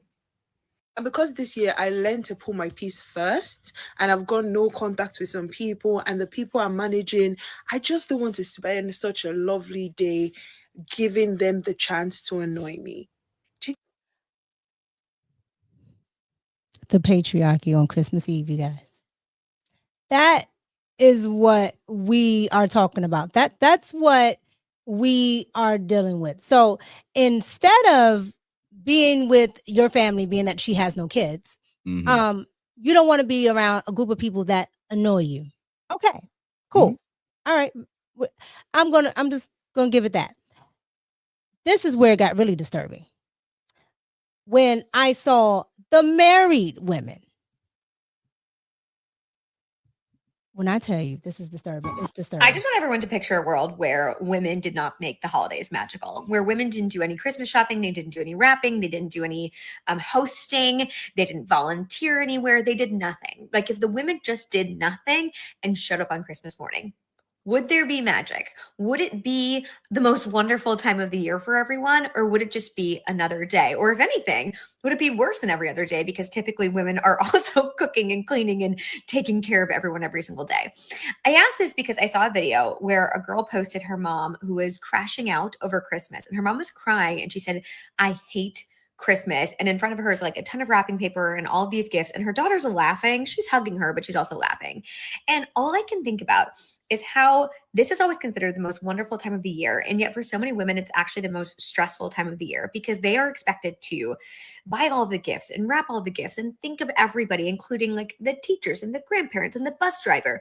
They're expected to volunteer, right? They are expected to do all of these things. And then the day of, they are hosting, they're cooking, they're cleaning, they're doing all these things. And then everyone else gets to enjoy it, right? It's joyful for everyone else. And when she crashes out or she's stressed or something goes wrong and she's upset by it, people kind of laugh like, "Oh my gosh, mom's crashing out over here." It's just so funny because I think if we actually thought about it and we said like, what would it look like if women just didn't do Christmas? It wouldn't be very merry. That, ladies and gentlemen, is your modern woman or women during the Christmas time.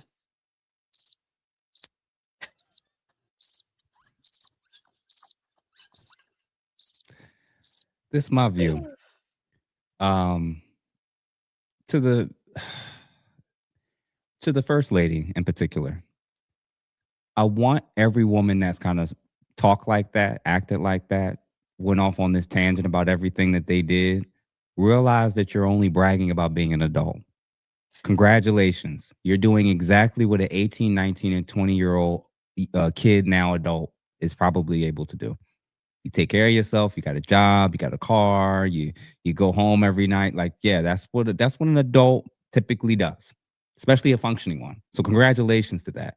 That doesn't mean anything. And what makes it worse is I don't know why they haven't gotten the hint that when you post these type of things on social media, it does the exact opposite of what it is you're trying to do. You're trying to show that you're good, that you're secure, that you're genuinely happy. We don't believe you.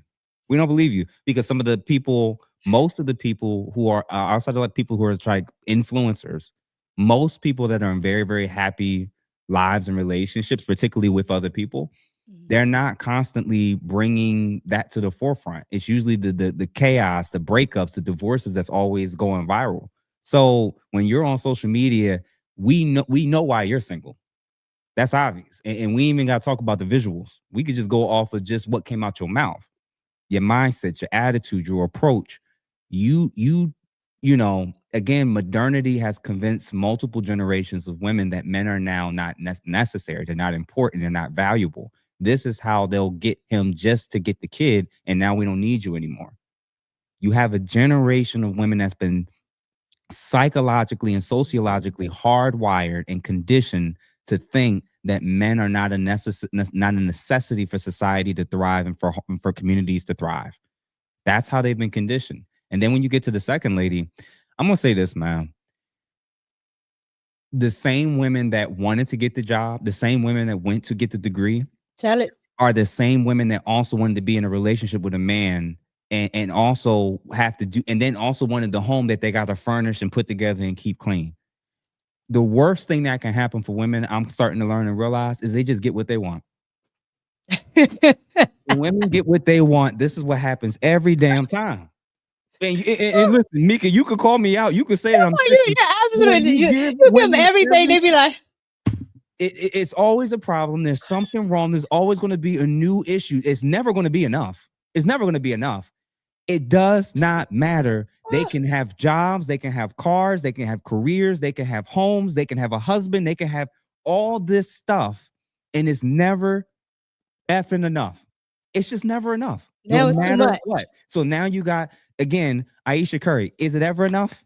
Is it ever enough? What more does it did he need to be 6'8" so that you could shut up? It's just never enough. Ashkenaz, whatever his name is, the boy from the simp. Yeah, Akash, the Indian guy. Yeah, the Indian guy, Akash. He's paying for everything. She does nothing. She brags about her not having to do anything, and she still complains and disrespects him anyway. It's never enough. So I'm not anti-marriage. I'm anti-men rewarding women that think this way and act this way with marriage. Giving them children, giving them rings. This is why the market is jacked up the way that it is, because there's so few women that probably deserve it, and we're giving it to all the wrong women that we know don't. Absolutely, and it even brings me again, back to Nicki Minaj. I don't like her choice in husband, right? But let's be clear. Nicki Minaj also fell for the whole feminist thing, right? Girl, get your money, get this, and that. Nicki Minaj has ascended to a place that most women do not get to go on their own. Okay. And she's in the $200 million range. All right. Most women don't ever get there on their own. Correct. Right. It's usually through, I divorced them, I got all his money. But she got there. And when she got there, you know what she found? There wasn't a lot of men that had that type of money that wanted her. Yes. Based off of what? Based off of what she displayed in her career. Absolutely. But I will give it to Nicki Minaj. She understood it. She understood it. That's what she did to herself. When I tell you, I can see why some people don't like Nicki Minaj, right? I can see it. But I'll give her the one that she's honest about what she did with herself. She's honest about what she did with her body that she shouldn't have. She's honest about what she did, as far as what she put out, how she was, how she acted with, she wished she had did certain things earlier with men, and she had found the right man to have babies with. Like, she talked about all of that. She goes on these long tirades on her live streams. Okay. So I know a lot of people don't get to hear that, but that's something that she talks about. And she'll tell young girls, no, if they're on her live stream, she'll say, no, go, if the guy is this, go ahead. He's a nice man. He's a good man, blah, blah, blah, blah. Right? Because they'll get on there talking that city girl stuff. And it's because, and they think Nicki is going to talk to city girl stuff because that's what she's been doing in entertainment. Right. And it goes back to what you said earlier about not being able to separate the two. Right. Because when we grew up, we understood that this was entertainment.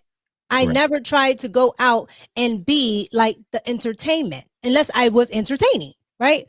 Nowadays, the men and the women are trying to do that, and preferably the women. Okay, and they think they're Sierra. They think they're Sierra. They think they are whoever. Hell, even Lizzo. Okay, Lizzo can be fat. Yeah. You are out here struggling, and you want to be 300 and something pounds, telling men to accept you for whatever. But then you won't accept a man if he's, as they call it, dusty, or if he doesn't have, the best job. You want him. You have a set of standards. Lizzo wasn't going to accept no man that couldn't lift her up. We got to stop this nonsense. Lizzo had standards too. Okay, she wasn't. I knew I wasn't her type. Hey, the only guy that's picking her up is the Big Show. Okay, the Big Show maybe. After that, child, everybody's breaking their back. Look, everybody. It's no way. I'm telling you right now, they're absolutely insane. But they won't tell themselves that the stuff they are promoting or they hear women saying, if they just look beyond the nonsense, what does their life look like? Right? What does it their is. life reflect? They again, I'm not fond of Nicki Minaj's husband, right? But Mhm. I see Nicki Minaj and I see her husband and I see her kid, right? I see Cardi Mhm. B and her drama with her husband, Mhm. and then telling women it's okay to have a husband and be pregnant and sleeping with somebody else at the same time. Like, it's absolutely ridiculous, and women are defending it. These are the same people that pushed and tried to threaten and chastise people for not wanting to support Hillary Clinton when her husband was all over the Epstein files. We got to stop. We like, why is it that ethics and morality only exists when you're looking at how to judge Republicans or people that's not Democrats? Because when Absolutely. they on your side now, it don't count. We could drop 100,000 bombs. We millions of people could hundreds of thousands of people could have been destroyed because of policies when the Democrats in office, when the Republicans in office. Now we got to pay attention to what's happening abroad. Now we got to Yeah, pay yeah. attention Now to we got to what's pay attention happening. to strikes when Yeah, we didn't pay attention to it with the drone strikes with Barack Obama and this, U.S. yeah, citizens at that, not Venezuelan drug dealers. yeah. Like at the end of the day, I know that their morality, I know that their view of right and wrong is conditioned on who's in office. And once Absolutely. I see that's who you are and that's how you carry yourself, I really don't take you seriously because I know you're only paying attention to half the politics. You're not being a real person operating in good faith with this type of discussions. And at that point, it's like I already know you've already decided from a biased lens. This is how I'm going to view this situation, and you're not even attempting to be objective. These people don't care about Nikki's husband like that. Nope. They in fact they all why are they if they cared about her husband and her marital selection with him and his past potential criminality, why are they just now canceling her? It's because they didn't care. They That's what that means. absolutely don't If you care. were still buying tickets, if you were still buying shows, if you were still supporting her, if you were still engaging with her all this time, that meant it turned out that your line in the sand, your line of morality was actually not about her husband and those allegations. It was not about that. You actually didn't care about that. Just like we all hearing about the Epstein files now, when we had 4 years where it could have been released at any time and the Department of Justice was willing to release it. And now you care about it. It's not because you care about it right now. You didn't. You didn't. So that's my lens where it's like you got the rare people that just has integrity and will call a spade and truth to truth, regardless if it's on the right or the left. Yeah. And then you got these, I was about to say the R word. I'm gonna keep your channel up and alive.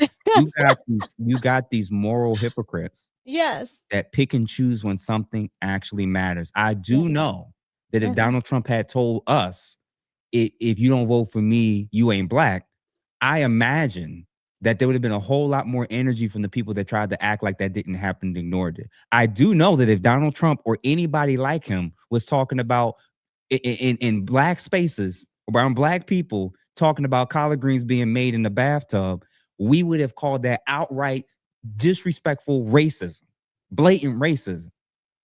But you got a Or non-FBA. saying that I got hot sauce in my bag and calling it out right then and there. Are you pandering to me? Is it working? Yeah, yeah, and that's it. That's it. Y'all would rather be pandered to based on symbolism with no actual deliverable goods in the end, and look at the other side who you claim doesn't acknowledge you or just hates you outright and is constantly trying to be oppressive to you. That's a horrible way to view life. If that's your only options in life, it really is. It's sad. I will say this.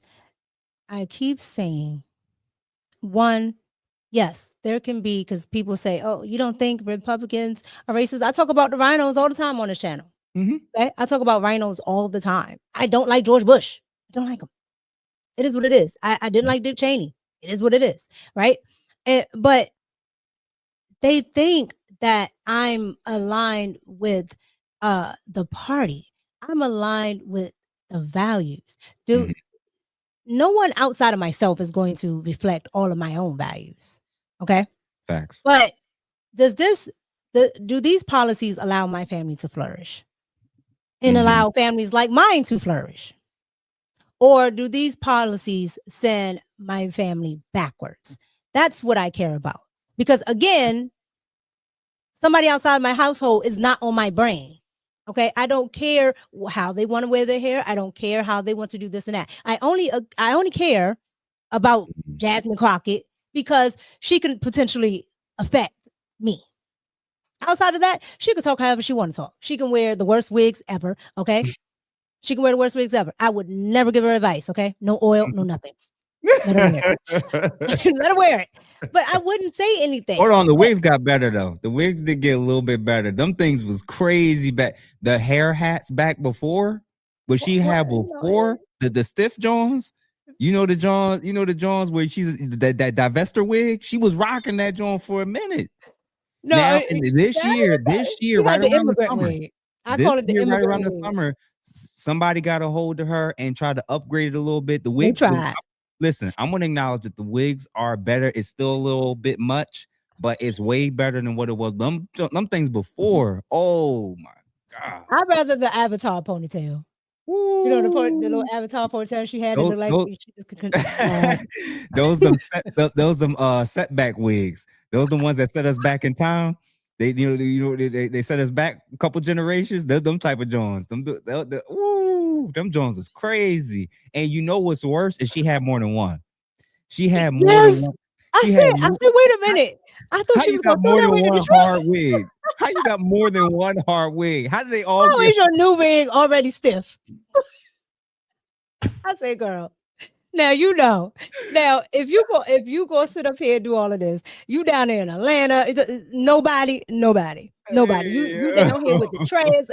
Nobody told you, girl. Please, absolutely. That wig is horrible. That joke was crazy, and we gonna sit here. This was like watching the episode of The Office where we all watching in real time what's wrong, and the main character acting like there's not like this is crazy. And she knows we know the internet exists, and she wears that wig and put on her accent depending on if she's talking to black people or not.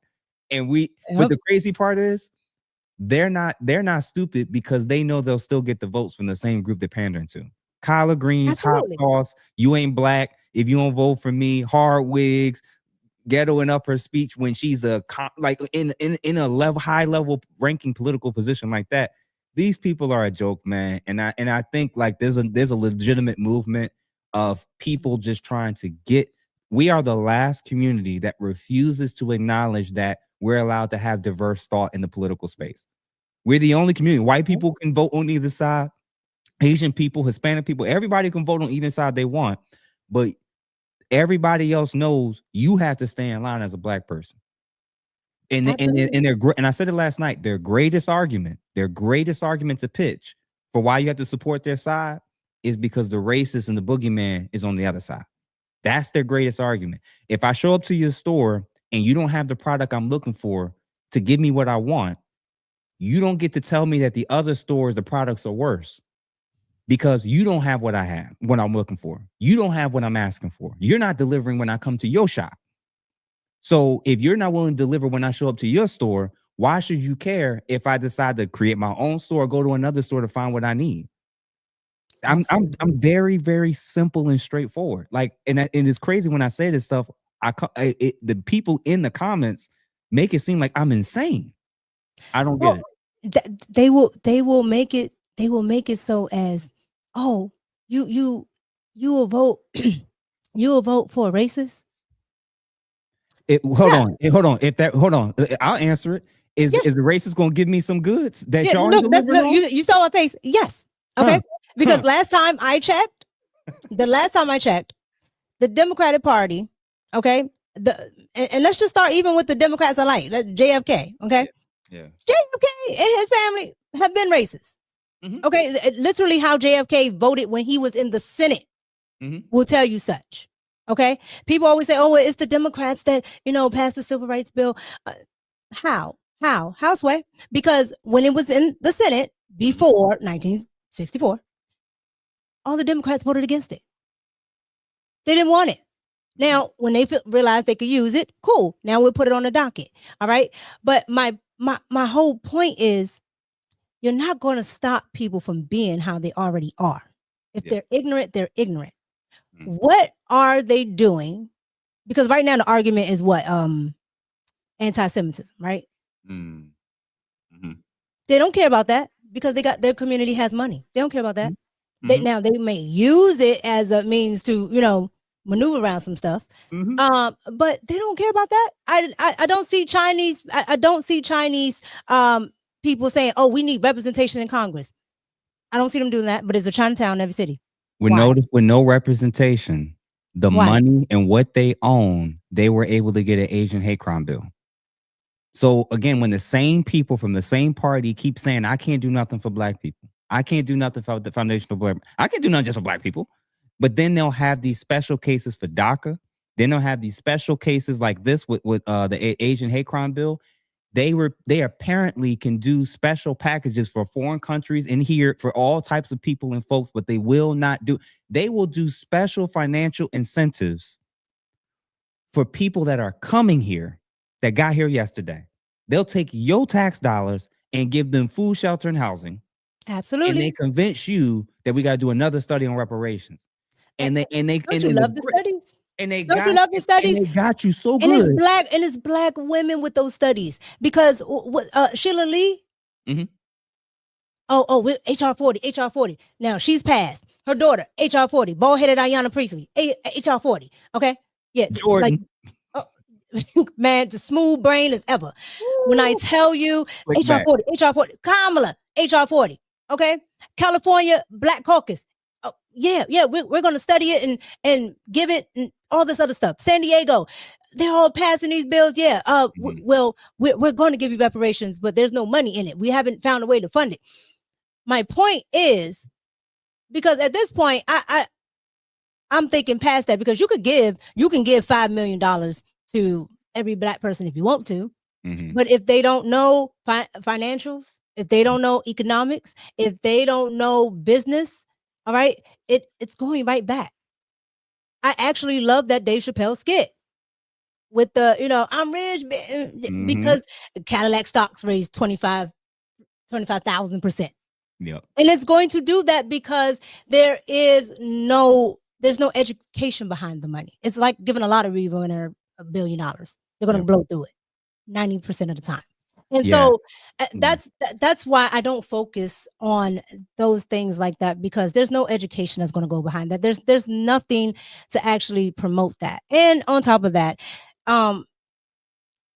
there's nobody in power that's willing to implement anything you got going on, because you don't have the political footing. Anytime you're 90% of your eggs go in one basket, you're you will never get anything. You're capturing electorate at that point. They don't have to do anything. And that's the saddest part, is I know what we got from 2020 till 2024 was a bunch of people kneeling with some kente cloth. A couple of street signs changed to Black Lives Matter for 6 months.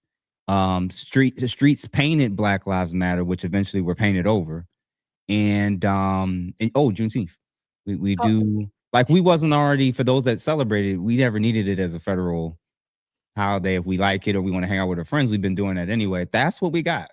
And immigrants got housing. Yeah. Undocumented immigrants got housing. They got subsidies. They got loans, people. Some of these folks and some of these they got good CDL jobs. They got jobs. And I'm like, they are tangibly they're moving them in the very areas that y'all live in, are using y'all actual tax dollars, including Chicago, Brandon Johnson, and Chicago flips red on. You're looking your community in the face, talking about the cost of everything in the budget, and you're giving the money that you do have to people that you shouldn't be giving it to, and not reallocating that back to the very citizens that produced it in the first place. They're lying. They're taking advantage of them. They're running this until the ship is finally sank. They're extracting whatever they can from this community. And I appreciate people like you that's trying to wake people up, because it's like banging your head against the wall. It's banging your head against the wall. Yeah, I absolutely don't. And I'll say this. I absolutely don't dislike that people are on the left. What I dislike is that is the only discourse in the only place you can be. Yes. And it doesn't even align with most people of color that I've ever seen. Black, Indian, it don't matter. It doesn't, those values don't even align because they're usually those far left progressives. They're not those Democrats from the 90s that if you close your eyeballs, you would think you're listening to a Republican. Yes. Okay. Policy for policy, bar for bar. Like Yeah, literally yeah. word for word. Yes, I tell people all the time, I don't know why you're outraged, because if you close your eyes, Bill Clinton said, "Make America great again." I don't know how many times in the 90s. Like he literally said that. And we all know Donald Trump was a Democrat. Okay. He's just an old one. So at the end of the day, he hasn't changed. And so when I think about Nicki Minaj being on that stage, I think, and I'm seeing all of these quote unquote Black women saying that they're not gonna buy her stuff, they're not gonna do this, they're not gonna do that. It would suit Black women better if Nicki Minaj is your leader. You had an audience full of white people, because you know Michelle Obama likes to talk about white people. You had an audience full of white people who were listening to that woman, right? How many Nicki Minaj's can you get then? How many rooms then can you try to get into? How many, how can you play chess and move around the people and the pieces that you need to get done what you want done? Boom. It doesn't matter if Nicki Minaj likes them or not. It absolutely doesn't matter. It doesn't matter if Nicki Minaj cares about every issue at Turning Point. It doesn't matter. She was able to get a group of people that y'all are saying that normally don't listen, especially to a twerking, big booty, rapping heifer from Queen. They don't normally listen to these type of girls and women. But y'all are saying they're using them. Learn how to be used. That is the main component of playing chess. Use and be used. We getting used, but we not getting anything for it. It's that the worst part about it is everything you said, which is true. They've still haven't slowed down and actually asked themselves two questions: could I be wrong? And are they even delivering on most of the things I care about and need or want? If you ask those two questions, by default, you should be independent today. That's a very, very easy thought experiment. And for some reason, man, I'm honestly, like you said, it's a psyop. It's because they have so much control over the media, the higher academia, so many different spheres and spaces. They kind of dominate. And even when you say mainstream news, they pretty much dominate that 95%. So I understand why people think like that. And I also understand, reading Orwell and other books, why when somebody says something that kind of goes against the group, how they can see it as threatening. The reason why they can see that as threatening is because, one, if this is a person that they knew or grew up with, that means this person is either growing or changing into something better that's revealing an area of ignorance that I apparently don't know, or worse, in order for them to think that way and move in a different direction than me, if I really believe that I'm right, I have to believe, and that I'm good on the side of good, then I have to believe the person that disagrees with me can't be good. There has to be something wrong. So for somebody to not vote for Kamala Harris, it has to be because they hate women. It can't be because of policy or lack thereof. It has to be because she was brown-skinned Indian that they were claiming as Black. It has to be because of her race. It can't be because she wasn't answering questions. It can't be, for me, was the death nail on The View. It can't be when she's surrounded by allies on The View and Sunny Hostin asked her, what would you do different than what occurred during— Not a thing. Nothing. So if everybody, Republicans and Democrats, were complaining about the state of the country, the cost of things, how out of pocket stuff was in a variety of different areas, everybody was complaining about different stuff with the state of the country. So nobody was happy. And for you to say that you're not going to do anything, I'm confused at how you had $1 billion, didn't win a swing state, can't Still answer in debt. So you're running for president and you're a current vice president, and you didn't think the question was going to be asked, what would you do different in a Kamala Harris administration? So that reveals to me it doesn't actually take much to rise up to the ranks on the Democrat side at this point. All you need is to be somewhat charismatic, either look good or just be a really great puppet, and the sky's the limit for you at this point. Because I'm very, very, very disappointed that we can't focus on the content of people's character, what they're actually stating, if they're actually stating facts, or if they're just stoking our emotions and ego. They're playing you. These people, y'all know these people's names, but y'all don't know policies that's been attached to them. Y'all don't know about legislation that's been attached to them. Y'all don't know what they voted on that goes completely against your morals. So listen, I'm sorry. You're absolutely you are absolutely spot on, and that is exactly what I saw from up until this point from Nicki Minaj. Like I said, most people don't listen to her live streams, but she would get on the live streams. She was like, they're tearing me apart in the media. I just asked a question. I can't ask a question. I have to go with the narrative. I have to do that. Yes. She's like, why? Compliant. Right? Yeah. And so if you're going to say you need to vote your interests, you need to do that all the way around, because I'm sorry, somebody being racist is not enough, because plenty of you go home, you don't like your boss. Plenty of you go home, you don't like the people that you work with. Okay. Mm-hmm. You don't like the smell of the food. You don't like it's so much we could pick at, and we could go back and forth and say it's right or wrong. Yeah. But what I'm saying is that's not enough to say I'm going to forego anything that might be beneficial, meaning 80%, because there's always the 80-20. 20% is whatever I don't like. I'm willing to forego the 80 to not have the 20.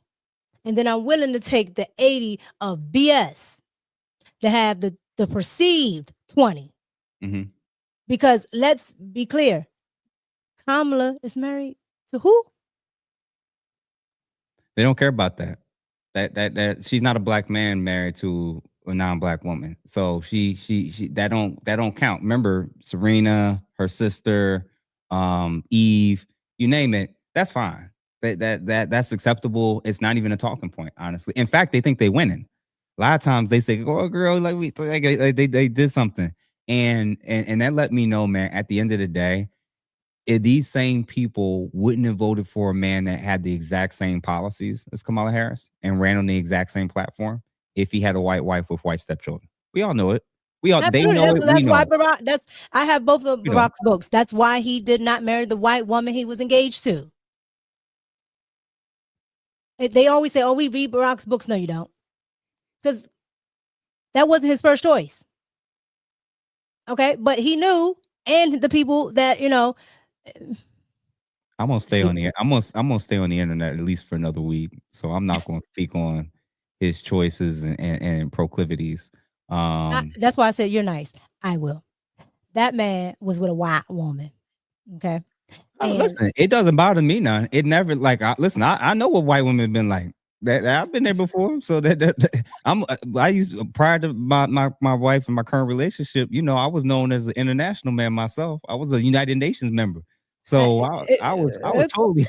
I'm going to use that instead of calling myself instead of telling people about my family members and calling it mixed. I'm international. That's what. Listen, I was the United Nations brother. I was an equal opportunity man. So that didn't. I'm an international baby. That didn't mean nothing to me. So for me, it's not a hiccup for me. I'm exposing the hypocrisy on the side that claims that they care so much about colorism. They care so much about interracial relationship. They care so much about black men abandoning their women.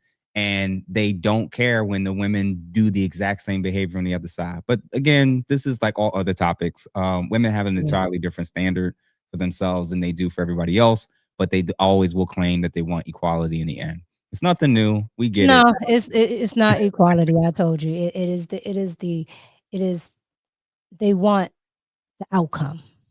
They don't want the opportunity because they've been had the opportunity. They want the outcome as well. So that's why they're highly pissed off about those DEI things. But again, I'm just going to say this because we're going to end it. Oh, you got some super chats, by the way. Make sure you that's why I said we're going to end it shortly, and I got to read all those super chats. And I thank you guys. Thank you so much. I'll just say this again, regardless about everything you may absolutely hate about Nicki Minaj. The one thing I see that Nicki Minaj does on a consistent basis, which is why she's always blacklisted somewhere, is that if it doesn't seem like it's going to benefit her, she's going to say something about it. And it's going to ruffle the feathers, especially on the left. And I don't understand why people aren't allowed to grow. I don't understand why your color has anything to do with who you want to vote for and their policies.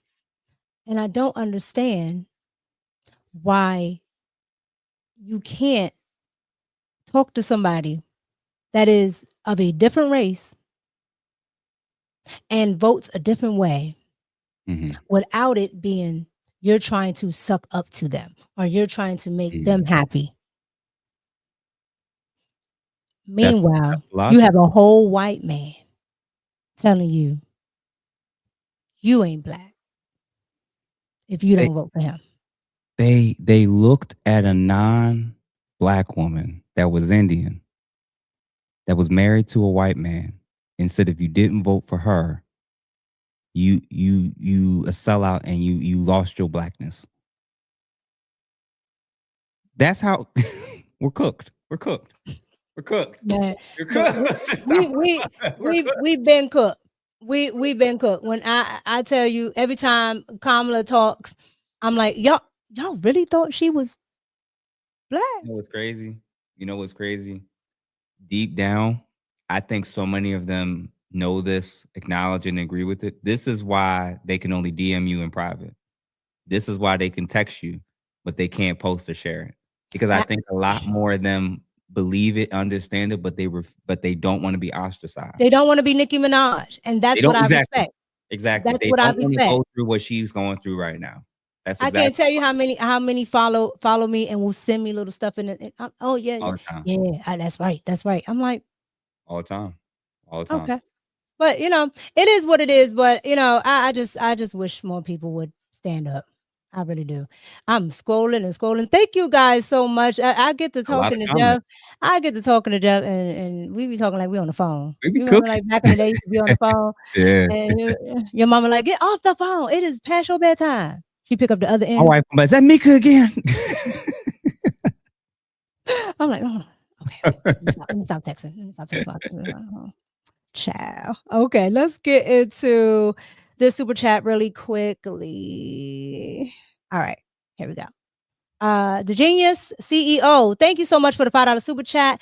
Jay, what up? And Mika, we trust. Thank you so much. I appreciate you. Thank you. Y'all are awesome. And thank you to everybody that pulled up. Here's the next super chat. The Genius CEO again with the $2 super chat. My Red Cup dudes. Thank you so much. And don't forget them on the 1st. Okay. This is the end of the month. I need them on the 1st. Thank you so much. Kai Holiday with the $2 super chat. Thank you so much. Because Nicki has a child, she can't align with the BS. Absolutely. Absolutely. And that was one of the things I remember too, that she said that she didn't like about Megan Thee Stallion, because she told Megan Thee Stallion when they were doing that video together that she didn't want to drink because she was pregnant and she hadn't told everybody yet. And Megan Thee Stallion was like, "Oh, you can get an abortion," and blah blah blah. She said that rubbed her the wrong way, and after that, she didn't like her no more. And I can agree. Say that to somebody. Because she's child. Let me stop. Because she's suing people. Just nasty. The Genius CEO with the $5 super chat. Hey, let's get these super chats going. Mika out here working and Jeff on the show. Let's go, y'all. And Mika, we trust. Thank you so much. I got to start this merch because I like that. I like that one. For some reason, I don't know if you noticed in StreamYard, like I don't see it in the blocks no more. I gotta scroll. That may have swapped and changed in the last 2 days because I don't know if I've seen it now either. Yeah. Thank you so much for the $5 super sticker. I think that says Dave. Dave for you. W Dave for you. Thank you so much. I appreciate you. Thank you. Thank you. Thank you. Yeah, I don't know why it's so I'm just scrolling. Eric Harris, thank you so much with the $5 super chat. What up, Mika in chat? What's up? What's up? Your car baller. Hey. Chat, Hold on, bro. Great show, Mika and Ask a Brother. Keep bringing the truth. Salute to AD and all the bag chasers. We up. Yep, we up. And look, your car. This is remember, the first of the month is coming. Okay, this don't count. He gonna have $1 for you on the first. Thank you so much, Nicole. I appreciate it. I appreciate it. Jeff Rice, thank you so much for the $2 super sticker. I appreciate you. Thank you. Slimmy says, what's going on, man? He gonna be pulling up in 2026. Huh? Yeah, he gonna be pulling up in 2026 for me. Yeah, he need to, but he need, man. I gotta give him that Molly, that break from Molly. So I got him. I got him. he going crazy over there. I'm glad Slimmy got a taper. Shorty stressful over there, man. It's stressful. I don't know. Listen, man. I don't know why Anton let her get away with this. Because so he can get on, so she could get over people. There's people like Mika. Why y'all say nothing? One, Molly, that's my girl. But two, y'all ain't about to stress me out. Yeah, I'm gonna sit over there nice and cute. $9.99. Thank you so much, Mr. Watson. Thank you, love. I love the Santa hat meat. Gracias. Thank you. Merry Christmas. 2026 is going to be an even bigger year for the both of you. Yeah, Jeff is going up. Jeff is going up. I'm telling you. I love to see it. I see those numbers consistently going up. I love the intellectual conversations. Thank you. Thank you so much. I love it. Magnetar, thank you so much for the $10 super chat. Robin Givens tried to emasculate Mike Tyson on a live interview back in 1988. Really? Indeed. I had to go watch that. Okay. Trying to speak for him and everything. You'll see. Really? Ain't no way. Ain't no way. Not me being Mike Tyson. I'm like, girl, shut up. $4.99 super chat. Andre Woods, thank you so much. So Nick with Nick Olandria is a MAGA conserve. They said it was nothing. They said it was nothing wrong, but Nikki can't be one. No, she cannot. I keep trying to say it. The plantation is not for white men or other. The plantation is for black folks. Absolutely. That's how the rules work. Absolutely. Snuggles 66. Oh, what is it? Snuggles 668. Child, 2026. I got to get my glasses. I've been BSing for the last 6 months. I'm not gonna lie. I've been BSing because I've been so busy. You nearsighted. Yeah, like it gets like. Yeah, I'm nearsighted as well. And I gotta squint.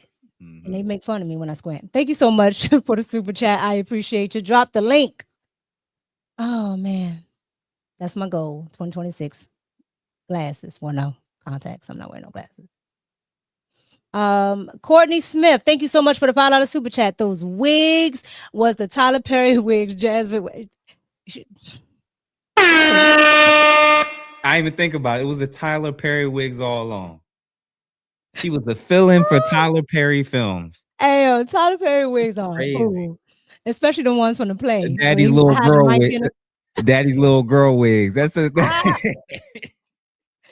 movie a fool. That movie is a whole fool. That movie is why Tubi exists. I love that movie though. Yeah, but see, the movie, the storyline is good, but when he went to punch the dude, like you can see him punch. Yeah. Tubi all the way. I love watching them two be experts. Like, oh my gosh, it's hilarious. Let's see here. Okay, we got Sugar Shane with the $2 super chat. Thank you so much. 2% your car. Oh, I'm a 2% your car, and say Merry Christmas. One love, Lord Jesus. Let's see here. Okay. Courtney Egger Show. Thank you so much, Courtney. 199 super chat. Shout out to Mika and Ask a Brother. Thank you so Love your much. channel, bro. Yeah, I love Courtney's channel, and he always send me good stuff too. Chris Cunningham, 999 super chat. Thank you so much. Stopping by the show, love. I appreciate it. Thank you. I appreciate y'all. Agency headquarters, $5 super chat. What is it? Great show, Mika and Charleston White Jeff. Okay. Yeah, you know what? What I do wrong? Nah, it's not true. I just read the next line. Oh. That's yes. hilarious. All the pretty women have big foreheads. I told y'all this. Okay. Any one of them you could think of. They have a forehead. Sade, Rihanna, I don't care what you're thinking. Thank you so much for the super chat. Maya. Happy holidays. Uh-huh. Think of all of them. Tyra Banks, forehead. All of them. 5 head. It is what it is. Can't argue with me. Chris Cunningham, 999 super chat. Thank you so much. No Molly slander, sir. That's his boo. Listen, brother. When Anton and the crew decide it's my time, Molly, it's a wrap. It's a wrap, and she know I'm coming. She know it's coming. She know it's gonna happen in 2026. I have a feeling it's gonna happen. Oh my God! There's only 2 things that's happening: dusty and gay. That's all. I don't even know why you're arguing with women. That's so gay. I'm like, it's so gay. Why are you gay? She's hilarious. Girl, low key, she's funny. She's Oh hilarious. my gosh. Lawrence, thank you so much for the $2 super chat. Why? Why? You got an offer? Don't do that. Don't do that. Don't do that. I have standards. I'm not. This is not the left. I have standards. Oh man, my man with the $2 proposal. Mm-hmm. mm-hmm. Yeah. Mm-hmm. Thank you so much, Lawrence. I appreciate it. Oh my gosh, y'all are wild. Why you can't just talk about Nicki Minaj? Thank you. $5 super chat, Chavis. Oh, Chavis. I'm sorry. I'm Latino. It's always Chavis. Chavis, thank you so much. Jasmine Crockett does have wigs, dry as uncooked noodles. Bruh. LeBron's hairline is better. Trump's toupee is better. Okay. Hold on. Tyler Perry's that might be a wig tie. That might be a tie now. With we don't know what's up under either of these situations. I'm just gonna put. We don't know. We don't know. Hey, but look, I'll give them both this. They both consistent. Yeah, okay? Yeah. Trump has consistently had that pack. That pack rat up there has been there forever. So, hey, and then Ratchet Crockett, the same. So, hey, give it up for consistency. Thank you so much, Chavis. I appreciate you. That's too Oh funny. my God, y'all are wild. Drama Therapy. Thank you so much for the $9.99 super chat. Jeff, this is Gary Nelson. We studied at what is that? Karen University. Wow. Yep. Where is that? Langhorne, Pennsylvania. Wow. Right, like about 30 minutes north of Philly. Okay, together for our license. I'm so proud of you, bro. Appreciate you, brother. That's awesome. That's awesome. Yeah, a lot of people. Okay, I think I got everybody. All right, you guys, thank you so much. Thank you to everybody that super chatted. You know, whether it was about Ratchet Crockett, whether it was about, Nicki Minaj, some of these crazy people in politics, and five heads, the whole my forehead, all of that good stuff, Thank you so much. I do appreciate it. I appreciate you watching. I appreciate Jeff for coming on. He's always a good time. That's why I always forget my time limit. And then I look up and I'm like, I gotta let this man go before his wife call me. Okay. But Jeff, thank you so much for coming on and just deep diving into this conversation. However, we have to do this again Oh, sure, for sure. because there's more that we need to talk about, and we get into such good conversation that we don't get to get all Cover it all, yeah. cover all the points. But I appreciate you. Go ahead. I know everybody knows you. You're the big dog, but go ahead and tell the audience whatever you want to tell them, and go ahead and promote your stuff, man, because I love what you're doing.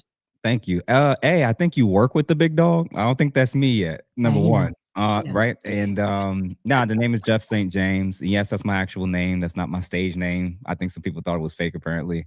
The podcast is Ask a Brother Podcast. We are currently on YouTube and Instagram and TikTok. We are about to launch between now and next week, Spotify officially. We may try to do Apple Podcasts as well. And hopefully before the 31st, we're hoping to do Twitter, X, as well as Facebook and potentially Rumble as well. And then we'll have some big plans and goals early next year that I can't announce on until we have it ready to go to launch it. But when it's time, I'm sure Mika and a bunch of creators behind the scenes will know about it first. And then once I make some major big announcements of what our plans are for 2026, I'll be excited. So I appreciate you bringing me into your space and opening me up to your people and to all your subscribers. And shout out to everybody that watched this and enjoyed this content. And make sure that y'all subscribe to this channel if you haven't done so. Make sure that you like this video. Absolutely. And make sure you subscribe to Jeff. Jeff has very, and I do mean very good content over there. You guys, thank you so much for pulling up. And the $2 super chat from Lawrence. Okay.